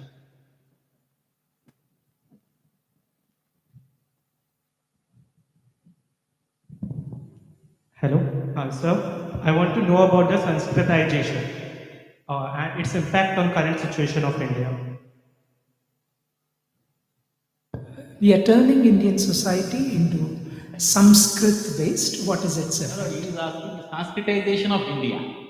And what shall I tell about that? I didn't understand. That is not our research topic. Sanskritization of India, it is not Sanskritization of India. Sanskrit was there in India always. We have been hearing that. And luckily, we got the chance to speak now about that. That is true. That if you think it is a Sanskritization, it is not Sanskritization. It is again understanding your own Sanskrit, which we have forgotten. There is no anything Sanskritization. Who is doing Sanskritization? Tell me. Which Sanskrit Central University is having Sanskrit department? There is no Sanskritization. Till you are in, I think you are in the Bhranti. There is no Sanskrit in India and it cannot be Sanskritized through this politician. We believe 100% any politician. Because Sanskritization, we are only speaking in some meetings, even in Indian knowledge systems also, sometimes we are discussing in the conferences only. Originally, after conference. You tell me how many people are discussing about the Indian knowledge system, how many people are following Sanskrit. This is only like not only here, in Delhi, Bombay, everywhere it is happening like that. We need the real Sanskritization. I don't know when it takes. That is what, yeah, thanks. That is what his intention. When real Sanskritization takes place. So that we had to think. Just adding what you are saying, Professor, because the Sanskritization term was first coined by M. Srinivas. He was a renowned sociologist from Karnataka. In sociology, he coined that word Sanskritization. The way he conceptualized the Sanskritization is a completely sociological one. One should understand that, then only they can discuss on that particular concept, which is very, very important from a sociological point of view, which was coined by M. Srinivas. He did a research in Mysore and he coined that word, Sanskritization and dominant caste. These are the two concepts which was sociological in nature. Thank you. He wrote some book on Sanskritization. Let him write. Many people are writing such books. We don't know that book at all. We never know the name of the book also. So this is what actually always I told you, whatever I have shown you, because we don't want to enter into such discussion. Otherwise, it will deviate. Always we have. I know what actually I feel. Many of Indians are having a lot of depression in their mind. Always they see something negative, something negative, something negative, something negative. So it was there. We had to accept all these incidents. In every historical thing, whatever happened, we will accept that. But we should also have to see the way everybody, the world has seen about our way. You see, whatever happened in the Buddhist pagoda, but they have Ramayana. They don't have any problem there. And we also should have such thinking. And as per that book which you are mentioning about Sanskritization, I don't know what is that. That needs a lot of big discussion.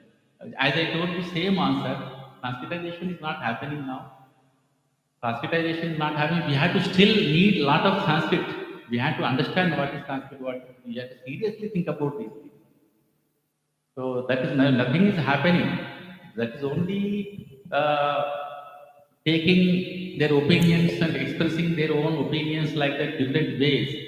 Ultimately, what happened, I tell you, about the Sanskritization, Prakritization, all these, they became the language politicized. These things became too much politicized now. It is well known, everybody knows. With the due respect, sir, Sanskritization, the idea of Sanskritization is nothing to do with the Sanskrit.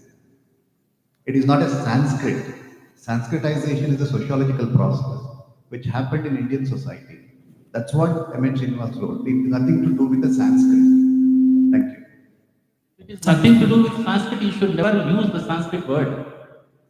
Thank you. You should never use Sanskritization. Sanskritization. Sanskritization is like something.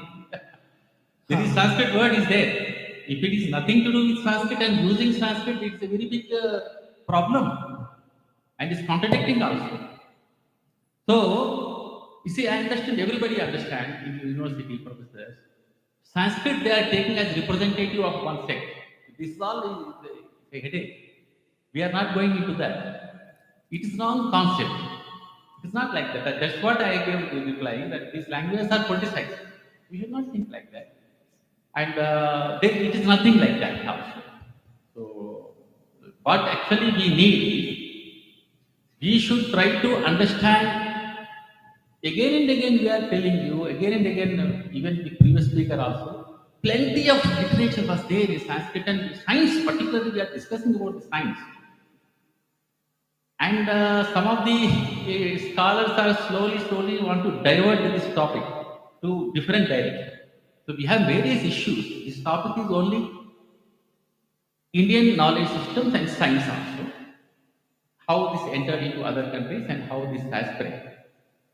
So we have to understand the science and what is our contribution. Are we not proud that the ancient Indians were the great science, knowers of the science? Are you not proud of that? All those books were written in Sanskrit. We should be proud of that, and we should be very much sad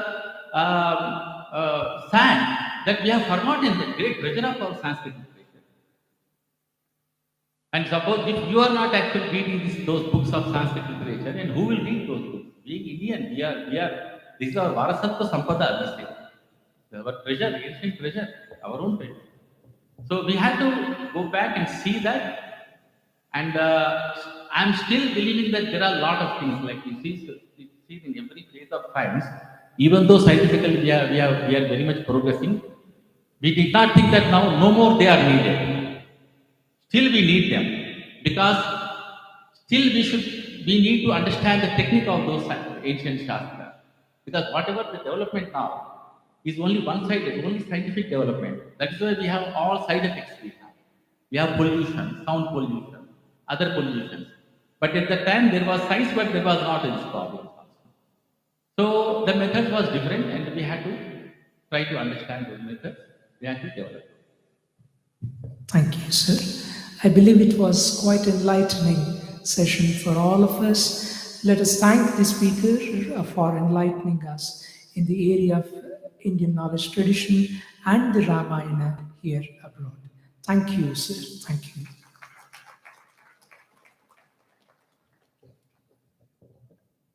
Now we switch to the next session. I request Nitin to take over. Thank you, sir. Next session will be chaired by Dr. Venugopal D. Herur. I request sir to please come on to the dais. Dr. Venugopal, a chartered engineer from Kalburgi, is passionate researcher in the field of Bharatiya Ganita. He has brought out 25 books related to Bharatiya Ganita. They are definite contribution in the study of history of Bharatiya mathematics. Dr. Venugopal has made a number of publications in Kannada to make Indian mathematics popular in Kannada language. He has proved himself equally competent in his write-up in English. His works are excellent in quality, wideness, as well as depth. He is quite good in compiling the material and presenting the results. Being an engineer himself, all his lines are measured most correctly and furnished with evidence from sources. Efforts of Dr. Venugopal in making an effective presentation of the theme in his works without injuring the original are marvelous and highly appreciable.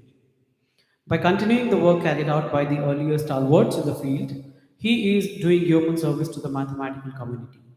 He has conducted classes for teachers and research scholars, presented papers at various universities, both at national and international platforms.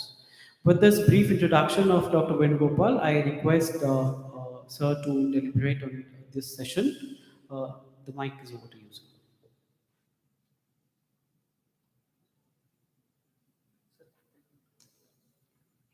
ಬೇಕು ಆಮೇಲೆ ಸ್ವಲ್ಪ chair ಅಂತ ಕಡೆ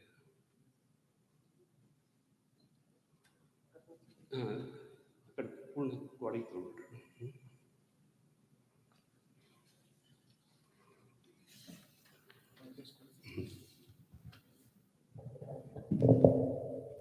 ಸರ್ವೇ ಭವಂತು ಸುಖಿನಃ ಸರ್ವೇ ಸಂತು ನಿರಾಮಯ ಸರ್ವೇ ಭದ್ರಾಣಿ ಪಶ್ಯಂತು ಮಾ ಕಶ್ಚಿತ್ ದುಃಖ Bhaag ಭವೆ. My speech will be in Kannada, English and English. So because we are in Karnataka, I will tell in Kannada. Hindi being the Rashtriya language in English. To understand the subject, I will speak in English. What prompted me to enter this field? I entered this field 35 years ago. Then there were 7 universities in Karnataka. Any person working in mathematics, professor of mathematics, associate professor, then he was called as a lecturer. No one knew even the alphabets of Sanskrit. In Sanskrit department, no one knew mathematics above the level of SSL. So, how to continue our tradition? This was the question. In that context, I have entered this field. There was one sutra. There was one sutra when I visited Dharmasthala in the 1983 and 84. A sutra of Aryabhata. That sutra states the sidereal period, that is, the time required for one complete rotation or 360 degree for the earth is 23 hours, 56 minutes and 4.1 seconds. The modern value is 23 hours, 56 minutes, 4.091 seconds. The difference is only 0.00 second. To his accuracy, how Aryabhata has told. I was proud about my career. A science graduate in physics, engineering graduate in civil engineering, postgraduate in applied mathematics. I could not understand that sutra. Then I asked my elder brother, who is a Sanskrit professor, ಇದು ಹ್ಯಾಂಗದ ಅದು ಕಳೆದದ್ದು ಒಂದು ಕಡೆ ಹುಡುಕದ ಒಂದು ಕಡೆ ಸಿಗ್ತದ ಹ್ಯಾಂಗು that is you have lost in the darkness you are searching where there is light no you should search where you have lost so the sutra for that it is 23 hours 56 minutes 4.1 second ಯುಗರವಿ ಭಗಣ ಖಿದ್ರು ಕುಂಗೇಶ ಬಾಳಂಡಷ್ಟು nothing I could understand. So I have started my journey. It was like measuring the depth of an ocean by a sugar dog. ಒಂದು ಸಕ್ರೆ ಗೊಂಬೆ ಸಮುದ್ರದ ಅಳಗಿಕ್ಕೆ ಹೋಯ್ತು ಆಳ ಸಮುದ್ರದಾಗ ಸಕ್ಕರೆ ಗೊಂಬೆ ಹೋದ್ರೆ ಏನಾಗ್ತದೆ ಕರಿಗೆ ಹೋಗ್ತದೆ. Likewise, I was myself lost in that. So, after publication of my 1 or 2 books, I met a great prolific writer in mathematics, that is G.T. Narayan Rao. He said, while we were students, that is, when he was studying in high school, he used to recite a poem, those students. That poem is in Kannada. ಲೆಕ್ಕವನ್ನು ಕಲಿಯುವುದರಲ್ಲಿ ಅಕ್ಕರೆಯು ಎನಗೆ ರವೆಯಷ್ಟು ಬಾರದು ನಕ್ರಪೂರಿತ ಮಡುವಿದರೊಳು ನೂಕಿನಲಿದಿದೆ ದುರುಳವಿಧಿ ದಕ್ಕದನೆಗೆ ಈ ದೊಂಬರಾಟು ಭಿಕ್ಕೆ ಬೇಡುತ್ತ ಪಟ್ಟೆ ಹೊರವೆನ್ನು ಕರುಣಸೈ ದೇವಾ. It's English translation. I do not have interest in learning mathematics even to an extent of a tiny particle. My bad fate is rejoicing and laughing at me by pushing me in a deep whirlpool where there is a big crocodile. I am not accustomed to this acrobatics. I am even ready to begging for my livelihood. Oh God, be kind enough and shower boon on me. ನಾ ಭಿಕ್ಕಿ ಬೇಡ ಹೊಟ್ಟೆ ಹೊರಿತೀನಿ ನನಗೆ ಗಣಿತ ಬೇಡ. This was the poem recited by the great mathematician. I remember one of the scene of a Kannada picture in which Girish Karnad was a psychiatrist. A small story. ಒಂದು ಸಣ್ಣ ಹುಡುಗಿ ಇರ್ತದೆ, a small girl studying in the middle school. There was a younger brother of her. Father of the girl was a very disciplined person and his discipline was forced one. So the younger brother of that girl ran away from the home and she used to bedwet. When she was taken to psychiatrist, the psychiatrist asked her 3 questions. Afterwards he said, if God देवर प्रत्यक्ष आदा, भगवान प्रत्यक्ष होके आपको 3 वर मांगो बोले तो क्या मांगेंगे? First were boon, let my brother come to house. This is first were. What is the next were? I want to take birth as a donkey. Why you want to take birth as a donkey? I want to kick my Methodist teacher. That's why I want to take birth as a donkey. This is the state of affairs. So, with this is small, we shall go directly to this subject. Mathematics, that is, शिक्षा कल्पो व्याकरणम निरुक्तम छंदसाम चयः ज्योतिषामयनं चैव वेदांगानि षडैवतु. Veda means body of knowledge. Body of knowledge is classified into 6 angas. Shiksha, that is phonetics, kalpa, rituals, vyakarana, grammar, nirukta, etymology, chandas, prosody or metrics, jyotisha, that is astronomy and astronomy. Not only astrology, it is astronomy. Jyotisha means, Jyoti means light. Jyotisha is the science which preaches position and motion of heavenly bodies, that is sun, planet, etc. Graha. Now we say Navagraha.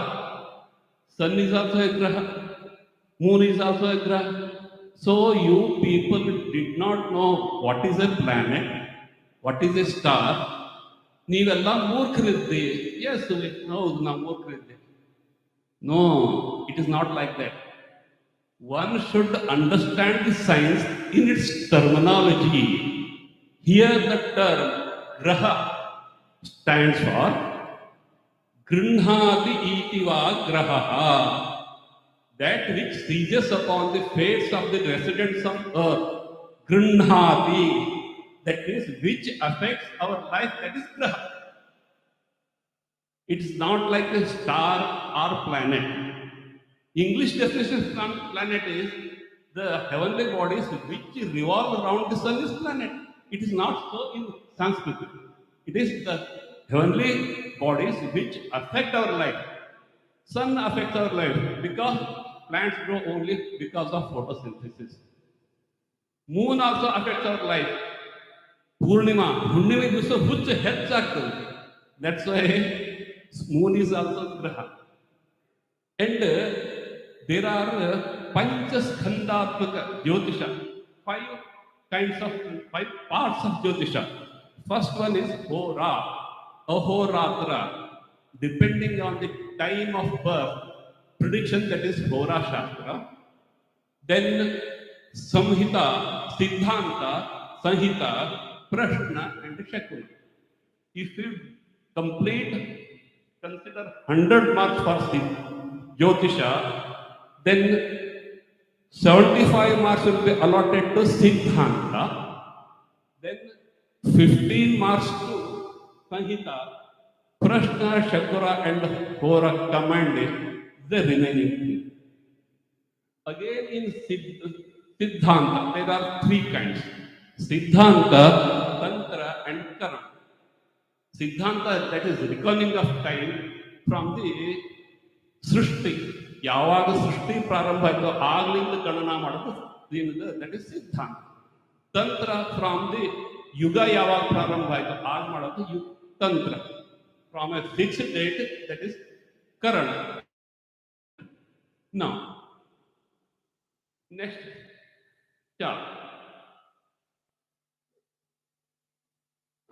ಸ್ವಲ್ಪಾಕ್ಷರಂ ಅಸಂದಿಗ್ಧಂ ಸಾರವತ್ ವಿಶ್ವತೋಮುಖಂ ಅಸ್ಥೋಬನಂ ಅನವದ್ಯಂ ಸೂತ್ರಂ ಸೂತ್ರವಿದೋ ವಿದುಹು. This is a form of expression. Sutra andre aim. Always the literate person will do less work. ಪಂಡಿತರ ಕೆಲಸ ಮಾಡಂಗಿಲ್ಲ, ಬರೇ ಮಾತಾಡ್ತಾರೆ. ಹುಚ್ಚರ ಕೆಲಸ ಮಾಡ್ತಾರೆ. Person works. MAD, M-A-D. In physics, M into A, mass into acceleration, that is force. Force into distance, D. that is F into D is equal to work done. So this is a sutra. Likewise, the sutras were taught. Because of thousands of years of innovation, we have not lost any shastra. ಈ ಮುಂಚೆ ಎಲ್ಲ ಹೇಳಿದ್ರು invasions Nalanda they have burn the library etcetera but Panditas completely by hearted those shastra. What to do? So we received those shastras from those Panditas who by hearted all those shastras. To by heart, there should be a very concise and very short. I leave everything of Apaurushaya Grantha. I will talk only of the Paurushaya Grantha. Paurushaya is the definite author and definite work of definite time. So, Aryabhata is the first author of date, known date. Let us come to the proper subject. Next chapter. I have started study. ಯಾವುದು ಧಾಳಾಗಿ ಮಾತಾಡಬೇಡ. Don't tell everything. ಹೆಂಗೆ first ಸೆಷನ್ದಲ್ಲಿ thumping and rejecting everything. Those two are extremely bad. Anything extreme is bad.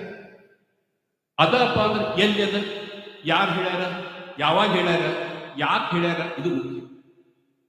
ಅದಕ್ಕೆ with the context, what has been said, what is its reference, what it says, what it implies, ಅದನ್ನ with this motto I have started studying.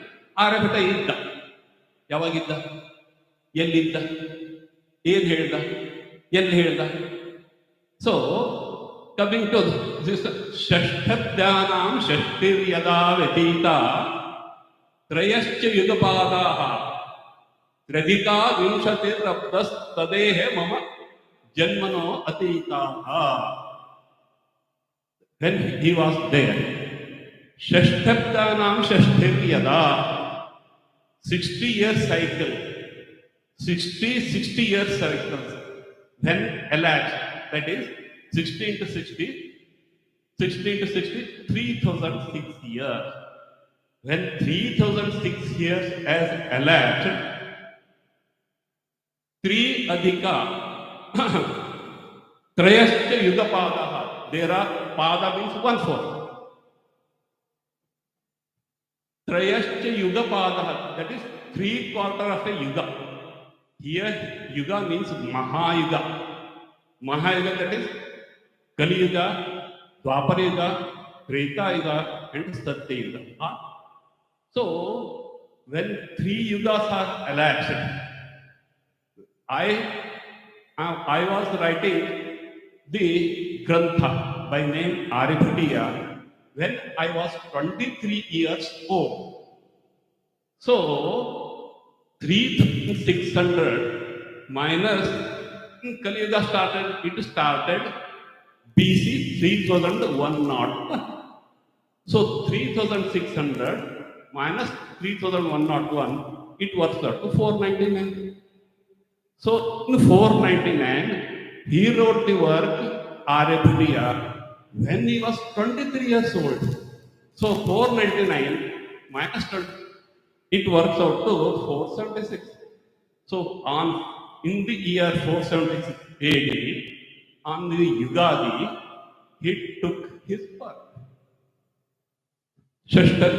Next one.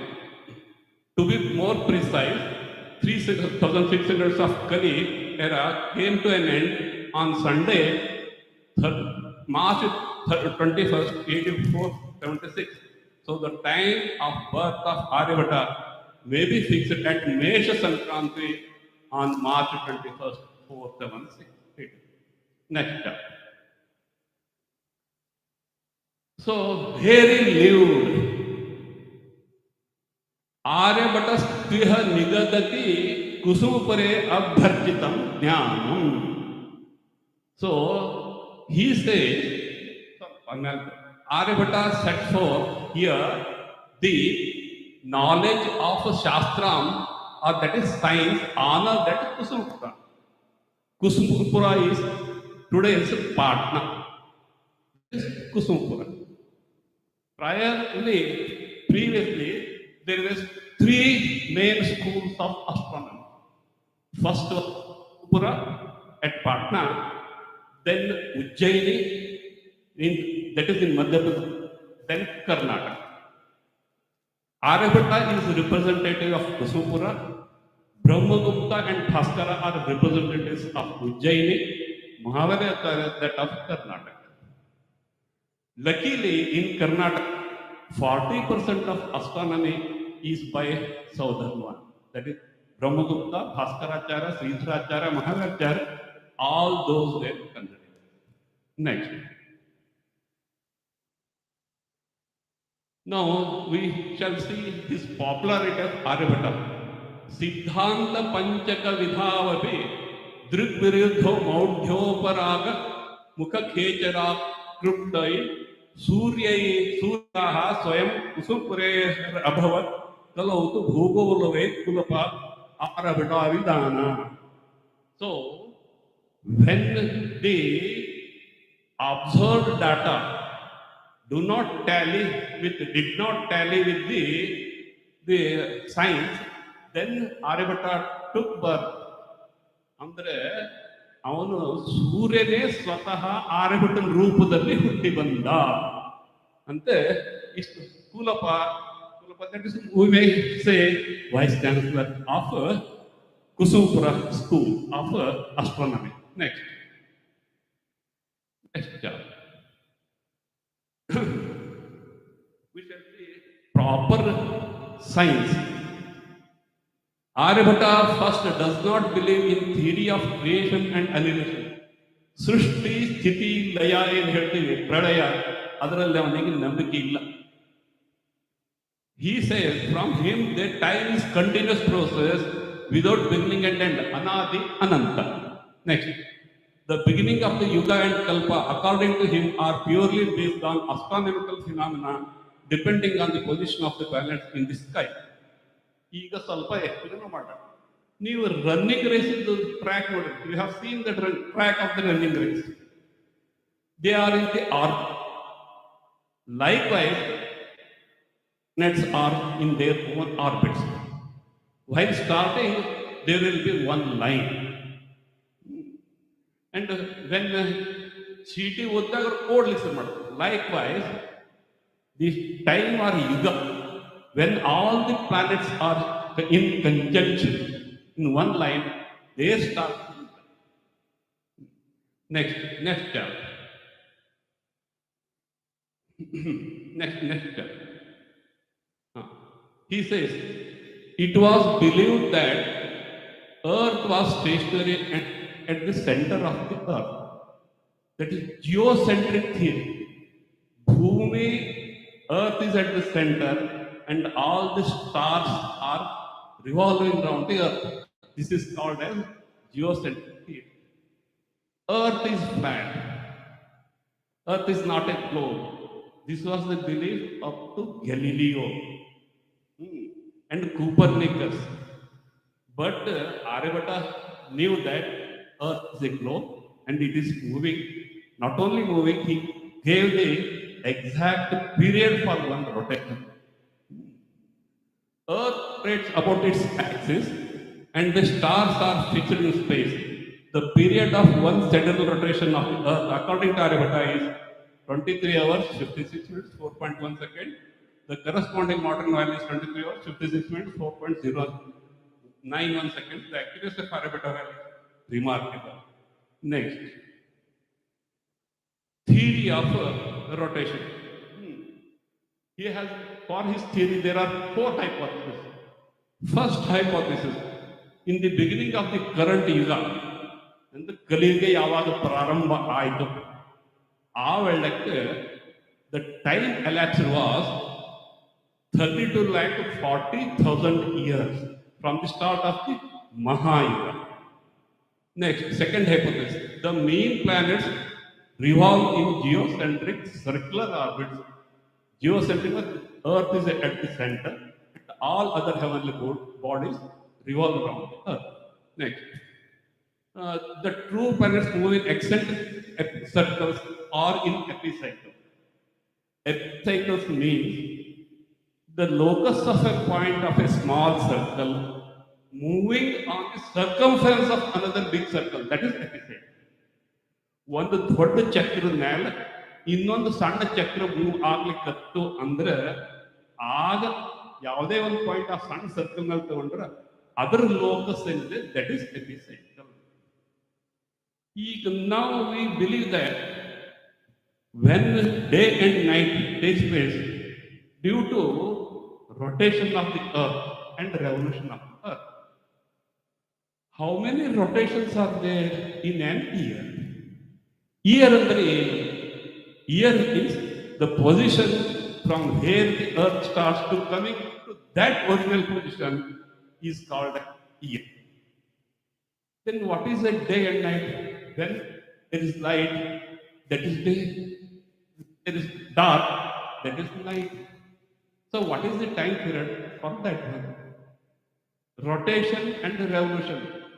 Any one of you come this dais. ಯಾರಾದ್ರೂ ಸಣ್ಣವ್ರು ಬರ್ರಿ, ನಾಲ್ಕು ಬರ್ರಿ, ಯಾರು ಬೆಳ್ಳಿ ನೀವೇ ಬರ್ರಿ.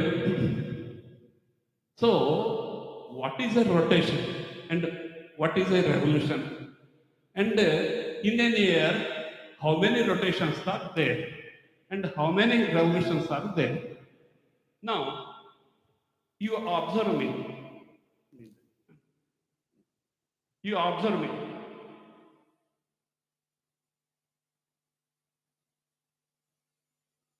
This is a revolution. This is a rotation. Now, observe me again. I start from here.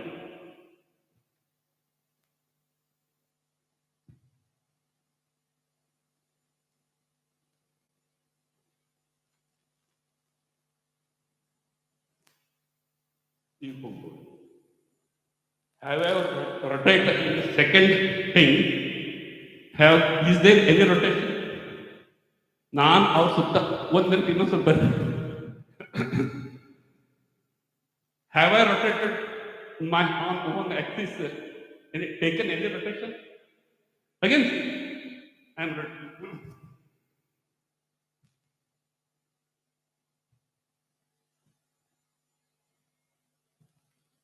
Is there any rotation? Whether I have revolved around him or not, I have a revolution around him. Whether I have rotated on my own axis or not, definitely there is a rotation because I am here. My face is toward building. When I came here, my face is towards him. Actually, my initial position was like this. Now here, when I rotated one-fourth of a revolution, I have rotated one-fourth rotation. This is half revolution, half rotation. This is three-fourth revolution and three-fourth rotation. This is complete one revolution and complete one rotation. So, if you take a flywheel, cycle chakra tagore, let there be 32 teeth for the bigger flywheel. ಒಂದು ಹಲ್ಲಿಂದ ಚಕ್ರ ತಗೊಂಡು ಅದಕ್ಕೆ 32 ಹಲ್ಲು ಇರಲಿ. Take a small flywheel having 8 teeth. Revolve around the bigger cycle, the smaller flywheel. How many rotations will it take? In number. There is a big wheel in the center having 32 teeth. A small wheel rotates around the big wheel. The big wheel contains 32 teeth and the small 8 teeth. How many rotations the small teeth take on its own axis in one revolution? Simple question. Anybody can answer it? If you have answer as 4, that is wrong. Why it is wrong? Even though I have not rotated at a place, in one revolution, I have rotated to one rotation. So number of rotations will be one more than the revolutions. So Earth takes 366 rotations on its own axis in an year. Number of days and night will be one less than that, that is 365. In belly was sun, I was earth. When he was earth, I was moon. So without this simple example, if one cannot understand this simple example, he is he will not understand astronomy. Next, proceeding next. These are the hypotheses. Based on these hypotheses, Aryabhatta put forth his astronomy, and we shall see his achievements. Next. He says, bright and dark sides of the earth. Bhugraha Bhanam Golardhani Sachayaya Vivarnani Ardhani Yathasaram Suryadhimukhani Deepante. Now, ಈಗ ಏನು ಅವಶ್ಯ ಇದೆ ಅಂತಂದ್ರೆ not of secondary sources. We should take the verses from the primary sources and shall interpret it. There will be many mistakes like that. Aryabhatta has found zero. It is wrong. Zero was there 1000 years before Aryabhatta. Then zero, which zero you are talking of? I will elaborate in question and answer. Right, for zero. Remember and ask the question about zero. Next. So, what is night and what is day? The face of the heavenly body facing sun is day. The other side is night. When the time period for rotation and revolution is one and the same, then only one faces to the heavenly body in the middle, like that of earth and moon. ಭೂಮಿ ಸುತ್ತ ಚಂದ್ರನ ತಿರುಗಾಡ್ತಾನೆ, ತಿರುಗಬೇಕಾದ್ರೆ ಚಂದ್ರಂದು ಒಂದೇ ಮುಖ ಭೂಮಿ ಕಡೆ ಇರ್ತದೆ, ಇನ್ನೊಂದು ಮುಖ ಭೂಮಿ ಕಡೆ ಇರೋದಿಲ್ಲ. There the period for one rotation and one revolution is one and the same. ಇನ್ನು ಕೆಲವು ಸರ್ತಿ ಏನಾಗ್ತದೆ, sometimes the day is greater than the year. ಏನು ಹುಚ್ಚು ಮಾತಾಡ್ತದೆ ಇದು, ವರ್ಷ ಹ್ಯಾಂಗ ದಿವಸಕ್ಕಿಂತ ದೊಡ್ಡದಿರ್ತದೆ? ದಿವಸ ವರ್ಷ ಅಂದ್ರೆ ಏನು? That is day. One day is that which with respect to sun comes to the same position is year. Day ಅಂದ್ರೆ ಏನು? ಪೂರ್ತಿ ಸೂರ್ಯನ ಕಡೆ ಇರೋದು ಮತ್ತು ಪೂರ್ತಿ ಸೂರ್ಯನ ಕಡೆ ಬರೋದು. If the time taken for one rotation is more than one revolution, then the day is bigger than the year. ಈ ಫಜಿತಿ ಎಲ್ಲಿ ಆಗ್ತದೆ ಅಂದ್ರೆ, ನಾವು ಮೊದಲು ಇಯರ್ ಅಂದ್ರೆ ಏನು, ಡೇ ಅಂದ್ರೆ ಇದು ಡಿಫೈನ್ ಮಾಡೇ ಇಲ್ಲ. ಅದಕ್ಕೆ ತೊಂದರೆ ಆಗ್ತದೆ sir. Next, about ಎಕ್ಲಿಪ್ಸಸ್. Eclipse of the sun and moon. Chadeti shashi suryam shashinam mahati cha bhuchaya. Chadayati hocchu, mucchu, cover. The moon eclipses the sun and the great shadow of the earth eclipses the moon. These are the eclipses. Occurrence of an eclipse. Sputa shashi maso arkam. पातसन्नो यदा प्रविशत् इंदुः भूछायायां पक्षान्ते तदाधिकेन ग्रहणमध्यम. Next. When at the end of lunar month, the moon lying near the node of the moon enters the sun, or at the end of the lunar fortnight enters the earth shadow, it is more or less the mid of an eclipse. Solar eclipse in the former case and lunar eclipse in the latter case. Situation of Earth. How Earth is situated in this space. Vruddha bhapanjare madhye kaksha pariveshpitaha khamadhyagataha murujjala shikivayuvayo bhugolaha sarvato vruttaha. Sarvato Vrittaha, you see the globe of earth from any side, it is circular. ಎಲ್ಲಾ ಕಡೆಯಿಂದ ಯಾವುದು ಗುಂಡಕದನೋ ಅದು ಗೋಲ. Take any section of a sphere, it is a circle. Next. Next. Revolution of course. Skip this one. Skip this. Next one. Earth's rotation. There are two kinds of sutras or formulas. One are practical formulas or approximate formulas. Another are sukshma or accurate formulas. The one which is practical one. Pranayana iti kalambo. Prana is the measure of time period. Prana means one uchvasa, one nishvasa. Respiration. It is approximately 4 seconds. Eti, that is speed or brahman. Kalam, that is 1/60th of a degree. Hu, that is earth. Earth rotates on its own axis by an angle of 1/60th of a degree. That is angular measure 1 minute in 4 seconds. So 4 into 60 into 360 divided by 60 into 60, it was 24 hours. This is approximate formula. Accurate formula, Kungi Shabalan Nastro.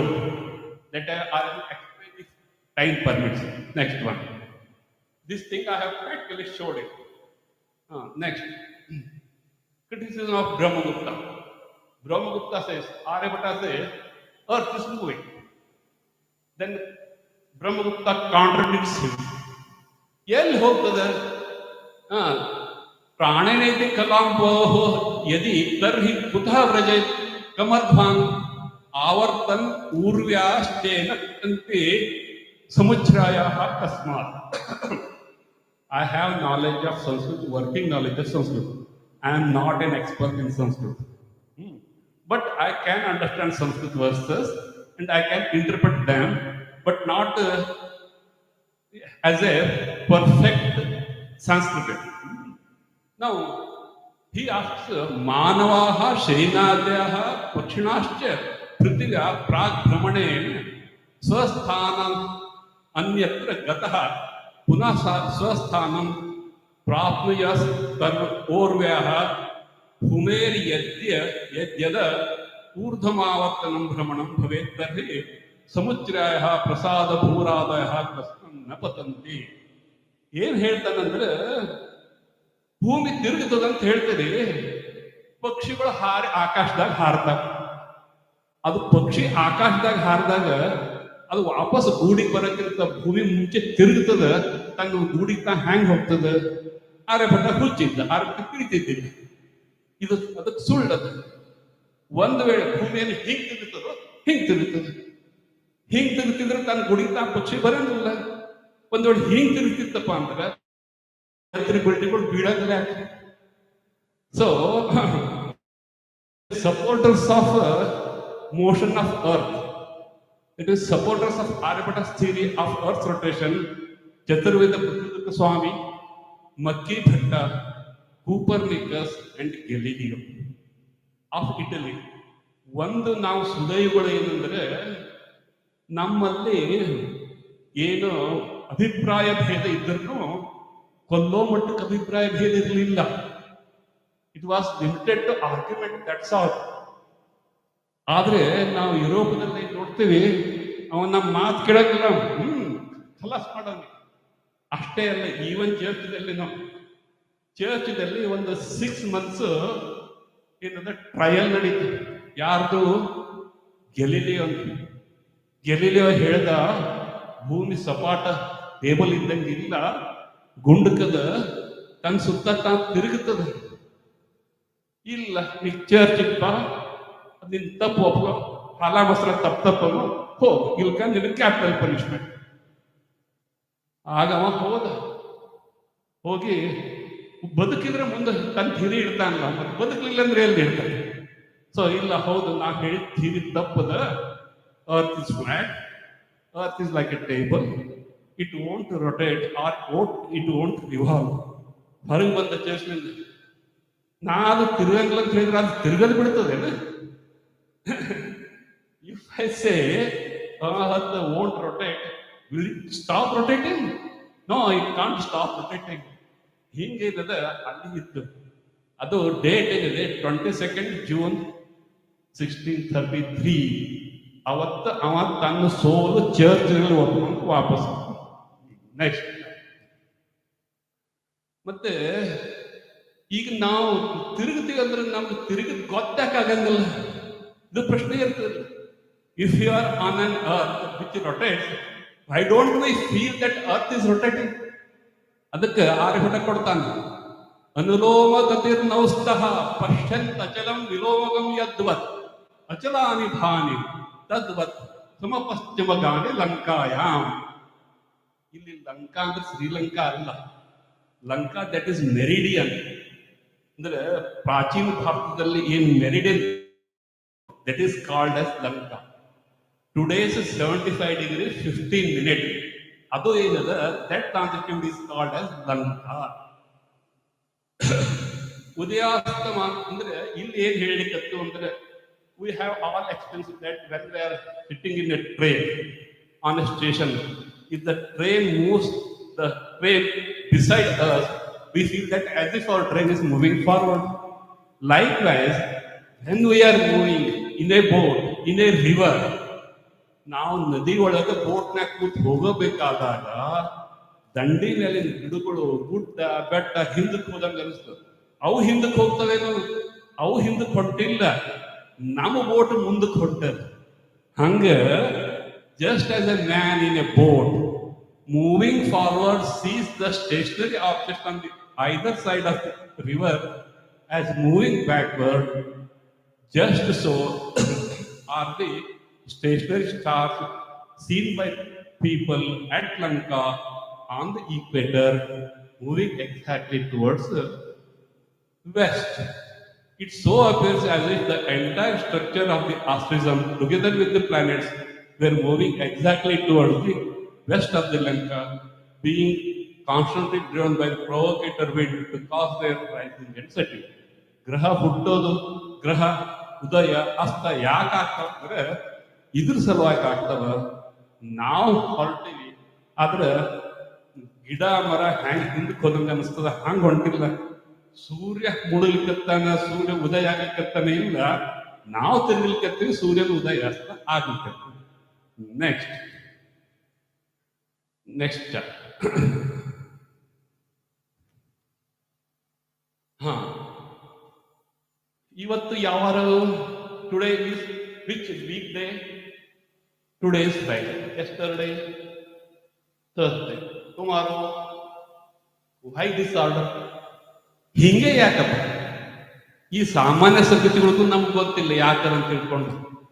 ಆದ್ರೆ ಇವೆಲ್ಲಾನು ಎಷ್ಟು ಜನ try ಮಾಡಿದ್ರು, ಇದನ್ನು ಹೇಳಿಕೆ ಎಷ್ಟು ಜನ try ಮಾಡಿದ್ರು, ಯಾರ್ಯಾರು ಫೇಲ್ ಆದ್ರು, ಯಾರು ಮೊದಲು ಪಾಸ್ ಆದ್ರು ಇದರಲ್ಲಿ?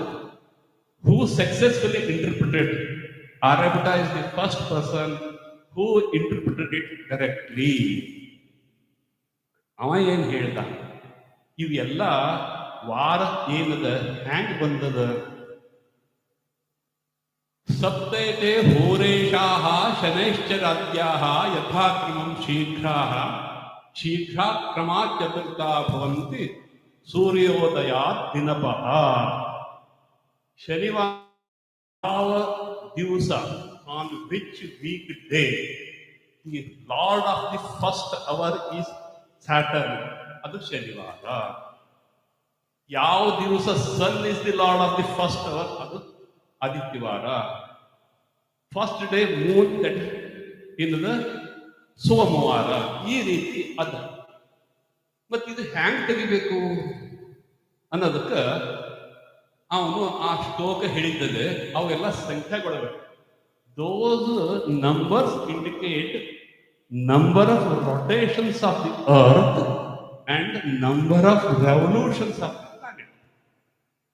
ಈಗ ಒಂದು ಮಹಾಯುಗದಲ್ಲಿ that is in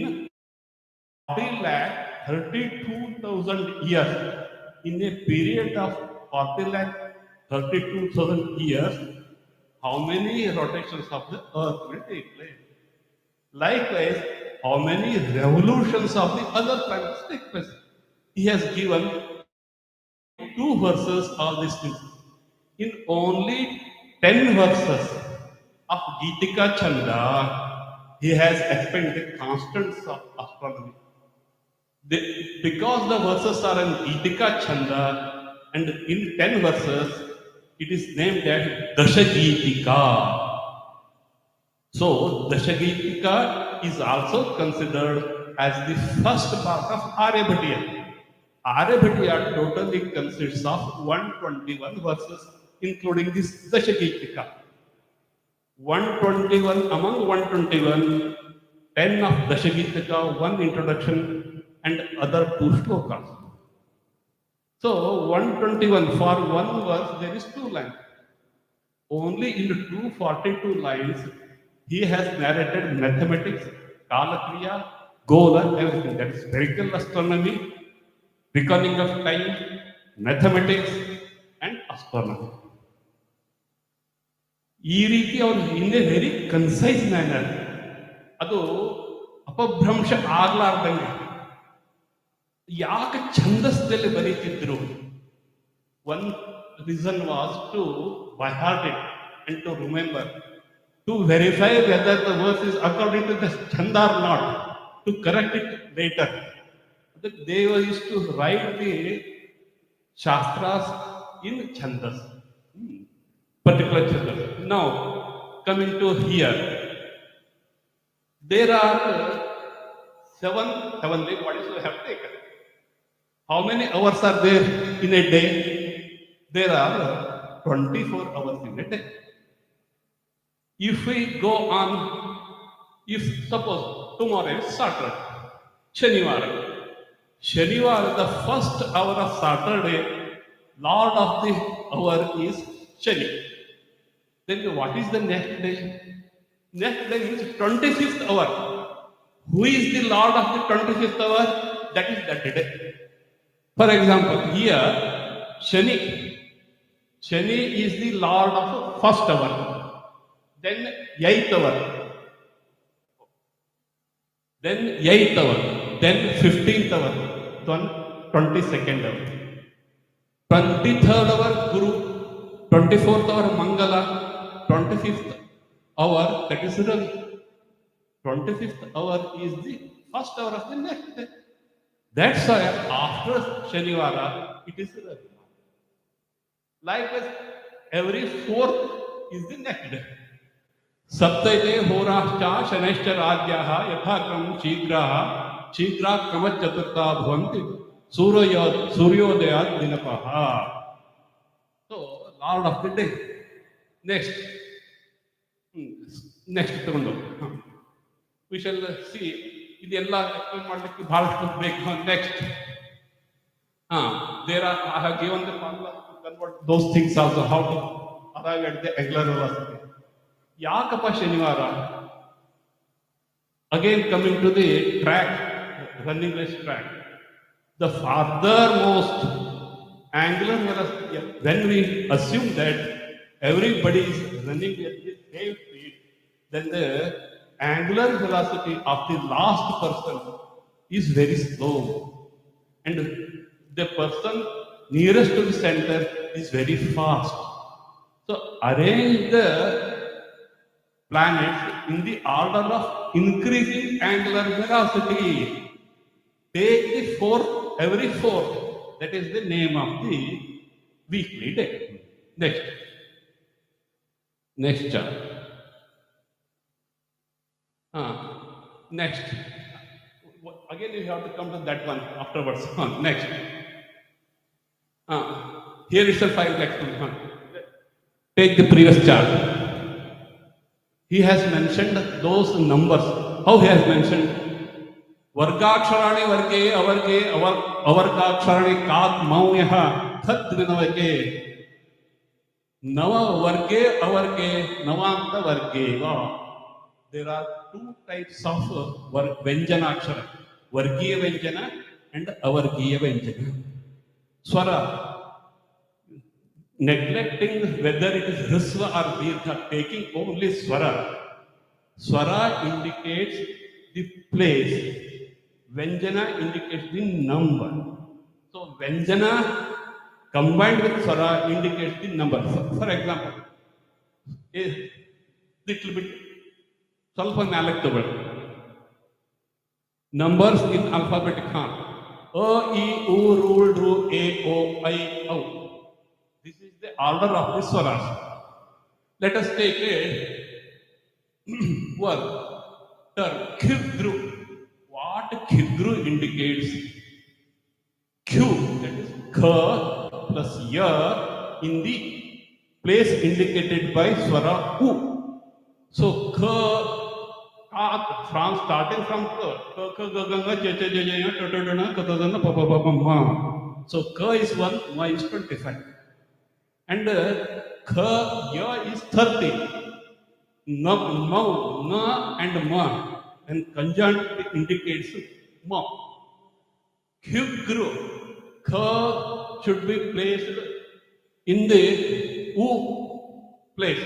So K indicates 2, in the O place that is 2. Gru. K should be in the place indicated by Ru. So Ru, Khigru, fill up the blank spaces by 0. So Khigru indicates 43,20,000 years. So this is the alphabetic notation of Arabic. We shall take some easy formulas. Next chapter. Next. He says value of pi. Chaturadhikam shatam drashashtis-tata sahasranam aitadde vishkambhasyasam vritta parinaha. Chaturadhikam shatam. Chatur adik chatam, 100 plus 4. Ashtaguna multiplied by 8 and added to Dvashashti Sahasranam. Add 62,000. So 62,832. Ayuta, that is 10,000. Dvaya, Ayuta, that 20,000.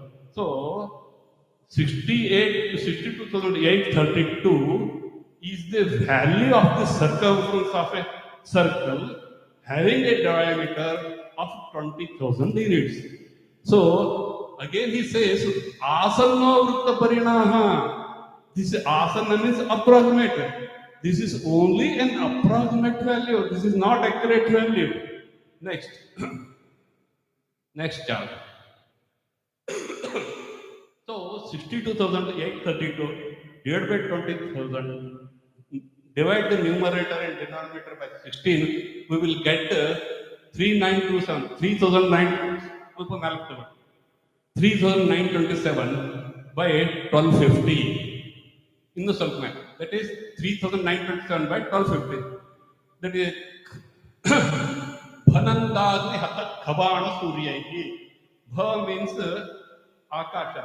In the Akasha there are 27 nakshatras. Bha, Nanda, Rajan. There were 9 Rajas, Navananda.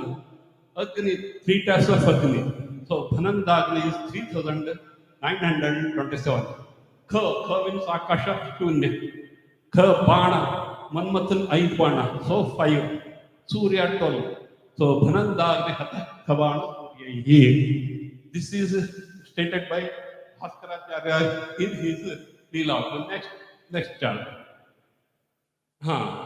Now, one of the commentators of Aryabhata says, Range haristu paridhir vishkambho jnanino naraha. Ranga or Hari, that is God, Hari, that is Vishnu or Bhagwan. Bhagwan जो है ना परिधि के जैसा है. जन्मे among the Manavas, who is a Jnani, is like a diameter. He tries to measure the circumference. ಅವರು ದೇವರ ಹ್ಯಾಂಗ್ ಇದ್ದಾನಂತ ಹೇಳಿಕ್ಕೆ ಇವನು ಎಕ್ಸ್ಪ್ಲೈನ್ ಮಾಡ್ಲಿಕ್ಕೆ ಶುರು ಮಾಡ್ದ. 10 ಅವತಾರ ಆದ್ರೂ ಹ್ಯಾಂಗ್ ಇದ್ದಾನಂತ ಎಕ್ಸಾಕ್ಟ್ ನಮ್ಗೆ ಹೇಳಲಿಕ್ಕೆ ಆಗಿಲ್ಲ. So 62,000 when divided by Bhanandagni Hatak Khabana. This is division by HCF method ಅಂತ ಹೇಳ್ತೀವಿ. When expressed in continued fractions, this is mathematical. That means 3 + 1/7 + 1/16 + 1/11. 11 ಅಂದ್ರೆ ಏಕಾದಶ. ಏಕಾದಶ ಪಂಚ ಕರ್ಮೇಂದ್ರಿಯ, ಪಂಚ ಜ್ಞಾನೇಂದ್ರಿಯ, ಇದಕ್ಕೆ ಮೂಲವಾದಂತಹ ಮನಸ್ಸು. That is ekadasha. ಉಪವಾಸ ಬೀಳೋದು ಏಕಾದಶ ಅಲ್ಲ. ಪಂಚ ಕರ್ಮೇಂದ್ರಿಯ, ಪಂಚ ಜ್ಞಾನೇಂದ್ರಿಯ ಮತ್ತು ಅವರ ಮೈಂಡ್, ಇದು ಯಾವ ಸಂಯಮ ಇರ್ತದೋ ಅದು ಏಕಾದಶ. ಆ ಏಕಾದಶ ಮೂಲಕ ಷೋಡಶ ಪೂಜೆಗಳನ್ನು ಮಾಡಿ, ಸಪ್ತ ವ್ಯಸನಗಳನ್ನು ದಾಟಿ, ತ್ರಿಕರಣ ಪೂರ್ವಕವಾಗಿ ದೇವರನ್ನ ಆರಾಧಿಸಿದಾಗ ಹ್ಯಾಂಗ ದೇವರು ಸಿಗ್ತಾನೋ ಹಂಗ ಈ ಕಂಟಿನ್ಯೂಡ್ ಫ್ರಾಕ್ಷನ್ಸ್ ಸಿಂಪ್ಲಿಫೈ ಮಾಡಿದಾಗ ನಮಗೆ ಪೈ ವ್ಯಾಲ್ಯೂ ಸಿಗ್ತದೆ ಅಂತ. ಈ ರೀತಿ ಅಲ್ಲಿ ಅನೇಕ ಅರ್ಥಗಳಿರ್ತಾವ. ಶ್ಲೇಷಾರ್ಥ ಅಂದ್ರೆ ಎರಡೇ ಅರ್ಥ, ಅನೇಕ ಅರ್ಥಗಳು ಇರ್ತಾವ. ಅನೇಕ ಅರ್ಥ ಹೆಂಗ ಒಂದು ಸೂತ್ರ ಹೇಳ್ಬೇಕಂತ ಅಂದ್ರೆ ಹೆಂಗಪ್ಪ ಅನೇಕ ಅರ್ಥ? ಕನ್ನಡದಾಗ ತಾ ಎಂದೇನ, ತಾಯೇ ನಾನೆಂದೇನೆ. ಸರ್ವಜ್ಞ ಕೇಳ್ತಾನೆ, ಹಸಿವಾಗದ ಊಟ ಕೊಡು ಅಂದೇನೆ, ನಾನು ನಿನಗೆ ತಾಯಿ ಎಲ್ಲಿ ಎಂದೇನೆ? ತಾ ಎಂದೇನ, ತಾಯೇ ನಾನೆಂದೇನೆ. ನನ್ನ ತಾಯಿ ಪಾರ್ವತಿ, ತಂದೆ ಪರಮೇಶ್ವರ, ನೀವೆಲ್ಲ ನನಗೆ ಊಟಕ್ಕೆ ಹಾಕೋರು ಅಷ್ಟೇ ಅಂತ ಹೇಳ್ತಾನೆ. ಹಂಗ ಸಂಸ್ಕೃತದಾಗ ಒಂದು ಶ್ಲೋಕ ಹೇಳ್ತಾನೆ, ಆದಿಮಧ್ಯವಸಾನೇಶು ಯರತಾ ಯಾಂತಿ ಲಾಘವಂ ಭಜಸಾ ಗೌರವಂ ಯಾಂತಿ ಮನೋತು ಗುರು ಲಾಘವಂ. ಆದಿ ಮಧ್ಯ ಅವಸಾನ. ಆದಿ ಅಂದ್ರೆ ಬಾಲ್ಯ, ಮಧ್ಯ ಅಂದ್ರೆ ಯೌವನ, ಅವಸಾನ ಅಂದ್ರೆ ಮುಕ್ತಿ. ಮೂರು ಸ್ಟೇಜ್ನಲ್ಲಿ ಆದಿ ಮಧ್ಯವಸಾನೇಶು ಯ ರಥ ಯಾಂತಿ ಲಾಘವಂ. ಎಷ್ಟೇ ದೊಡ್ಡ ಕುಲದಲ್ಲಿ ಹುಟ್ಟಿದ್ರು ಮೂರು ಅವಸ್ಥಾದಾಗ ಯಾರು ತಾನು ಸ್ವಾರ್ಥದಲ್ಲೇ ಮುಳುಗಿರ್ತಾನೋ ಅವನು ಸಣ್ಣ ಮನುಷ್ಯ ಅನ್ಸ್ಕೊಳ್ತಾನೆ. ಇದು ನೀತಿ ಶಾಸ್ತ್ರದ ಅರ್ಥ.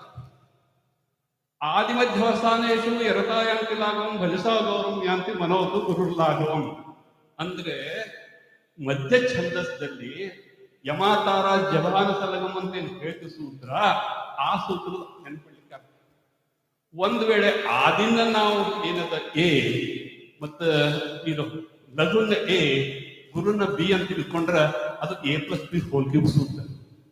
ಒಂದು ವೇಳೆ ಲಘುಕ್ಕೆ 0 ಅಂತ ಇಟ್ಕೊಂಡು ಗುರುಕ್ 1 ಅಂತ ಇಟ್ಕೊಂಡು ಬೈನರಿ ಆಪರೇಷನ್ ಕಂಪ್ಯೂಟರ್ ಸ್ಟಾರ್ಟ್ ಆಯ್ತು. ಈ ತರ ಒಂದೇ ಸೂತ್ರದಲ್ಲಿ ಅನೇಕ ಅರ್ಥಗಳು ಇರ್ತಿತ್ತು.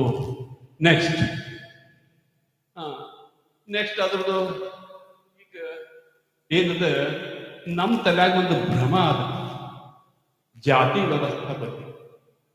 ಇದು ಕೇವಲ ಸಂಸ್ಕೃತ ಬ್ರಾಹ್ಮಣರಿಗೆ ಗೊತ್ತಿತ್ತು, ಇತರಿಗೆ ಗೊತ್ತಿರಲಿಲ್ಲ. ಅದಕ್ಕೆ ನಾನು ಪುಸ್ತಕ ಓದಿದ್ರೆ ತಿಳಿತದೆ. ಒಂದು 500 years ಲೀನೇಜ್ ಆಫ್ ಗುರು ಶಿಷ್ಯ ಪರಂಪರೆ ಕೊಟ್ಟಿದೆ. ಕೇರಳದಲ್ಲಿ ಆರ್ಯಭಟೀಯ ಪರಂಪರೆ ಅಂತದೆ. It starts from 1340 AD. 1340ಲಿಂದ 1830ವರೆಗೆ 500 ವರ್ಷದ ಪರಂಪರೆ ಏನಿದೆ. ಅದರಲ್ಲಿ ಅಚ್ಯುತ ಪಿಶಾರೋಟಿ ಅಂತ ಬರ್ತಾರೆ.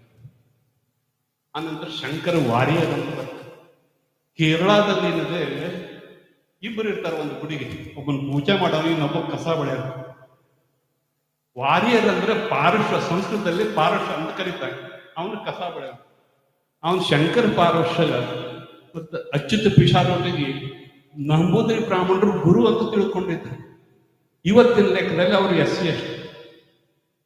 ಅದಕ್ಕೆ ಇದೆಲ್ಲ ನಮ್ಮ ತಲೆಯಲ್ಲಿ ತುಂಬಿದ್ದದು.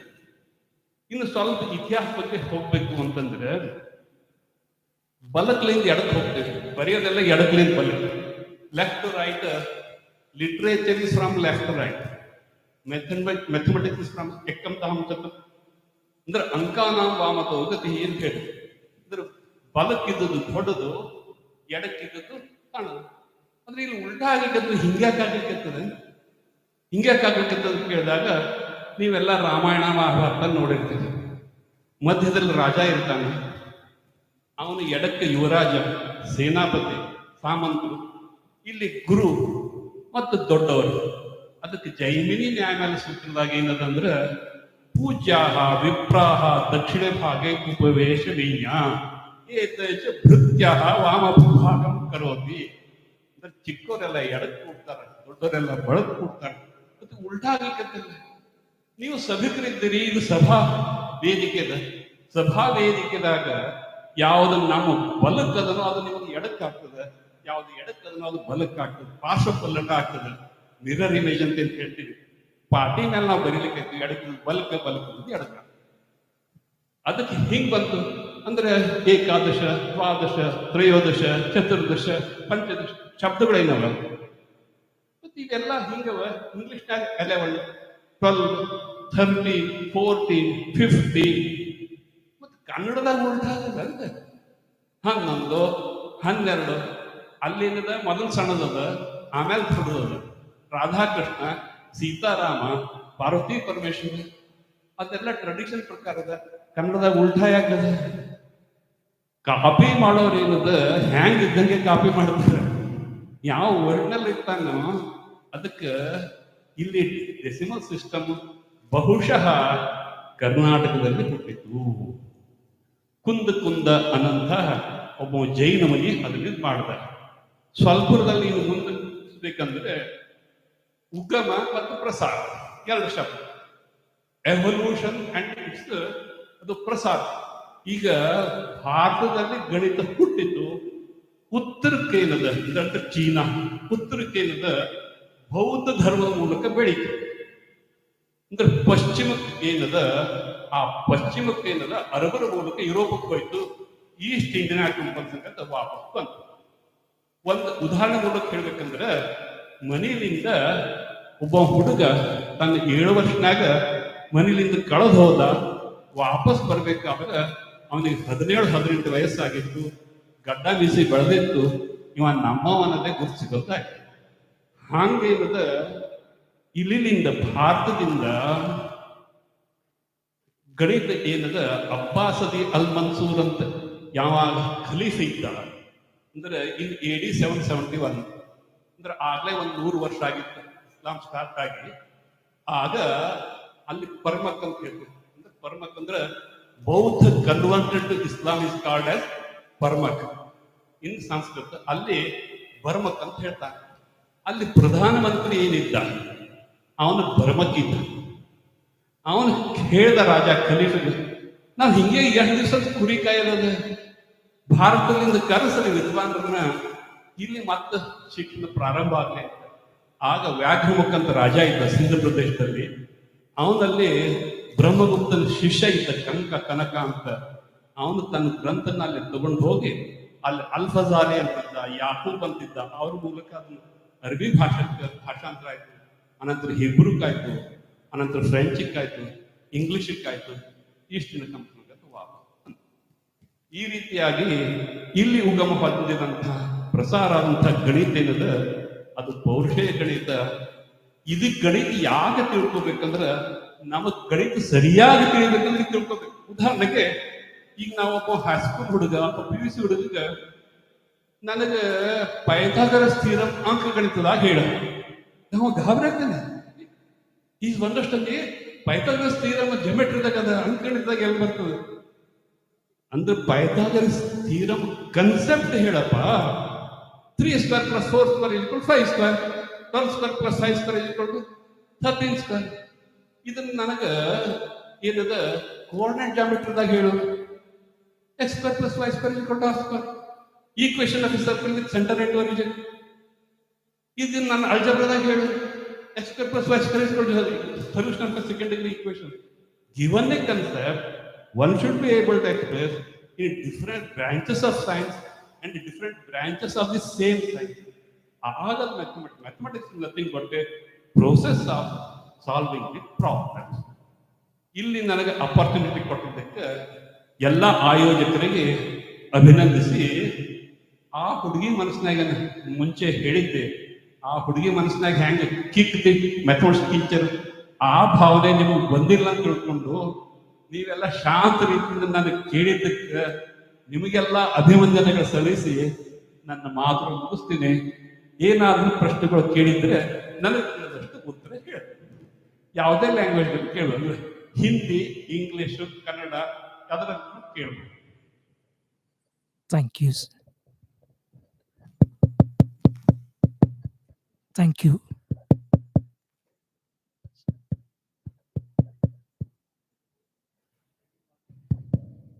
Thank you, sir. Pranena iti kalambho. It is the measurement problem which turned into symbolic logic, and it turned into a language of coding which is Yukti Bhasha. And then it is the one which made us have our day-to-day life done at a better level. That is Aryabhata. So it is wonderful to see the showcase of Kusumapura jewel, the jewel of Indian crowns, as it is the jewel of every creation. As said in Jyotishya, Ganita happens to be the jewel of it, and that is it which is put in front of all of you. Thank you, sir, for making this a wonderful rendition. Thanks indeed. Here are questions to the speaker. Yes, sir. Sir, namaste, sir. This is Sandeep, Assistant Professor of Mathematics. Sir, could you please clarify about that? Who introduced zero, if not Aryabhata?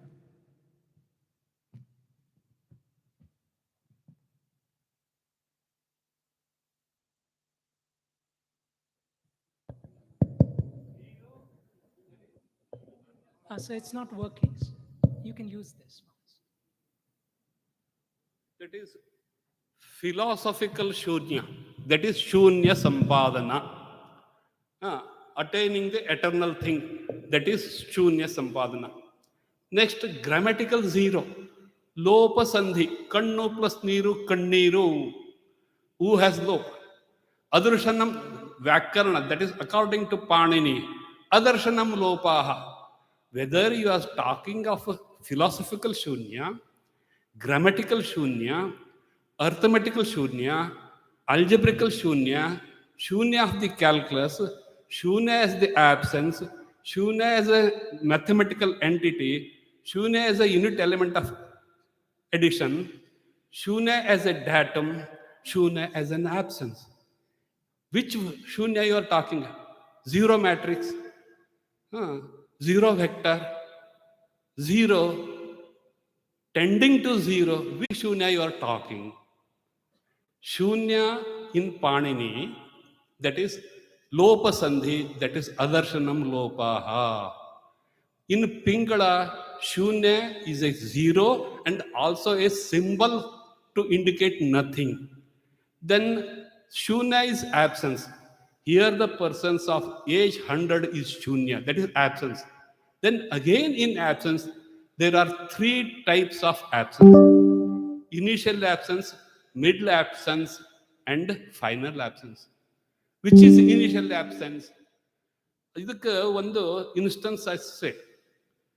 A daughter of my friend, for his first baby, in only 12 days, she took hundreds of his photos and she was arranging the photos in the chronological order.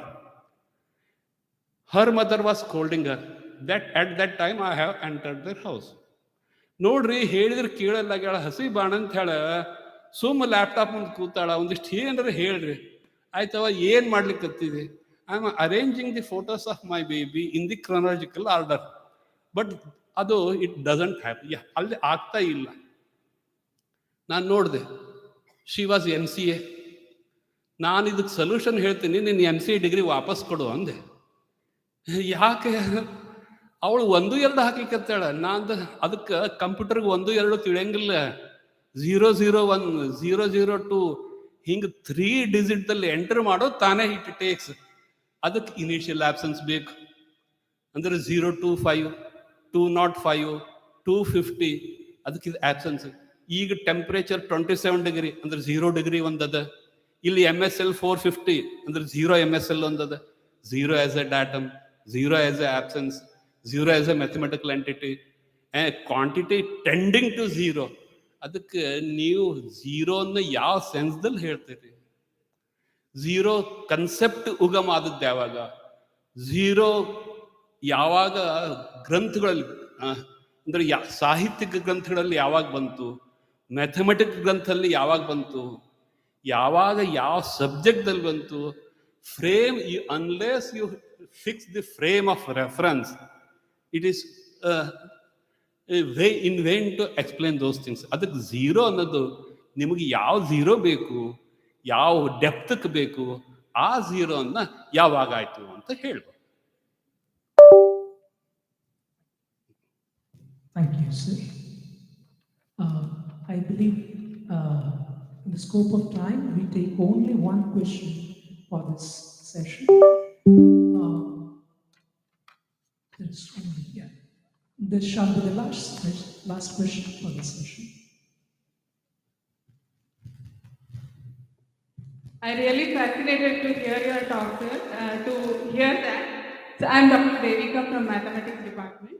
To hear that the facts related to astrology, mathematics, so many things has got originated from mathematics itself. We have evidence from long back in Sanskrit. I believe we left unlearned because we have not learned Sanskrit. This may be one of the reasons, I believe, but it was an eye-opening talk, sir. We have learned so many things. Thank you very much, sir. And my question is, pi, we come across many times, pi, a mathematical constant, an irrational number. We come across this many times. Have you find any evidence while your study or somewhere in the Indian history also?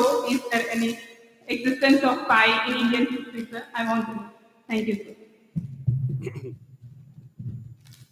They used the different values of pi.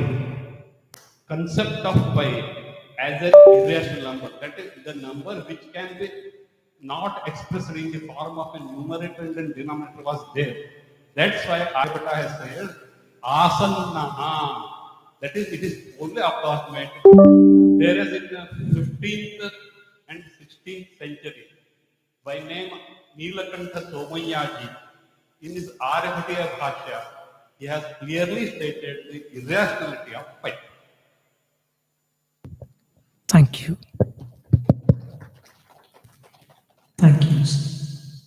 This was truly a moving talk for all of us to realize the Shunya Sampadana in different contexts. Thank you. Thanks for this. I request all of you to give a big round of applause to the teacher for this session. So with this, we come to an end of the third session, and this concludes the technical sessions for today. We will be breaking for tea for 15 minutes. The tea will be served outside, and at 5 o'clock, we will be reassembling the hall for the culturals.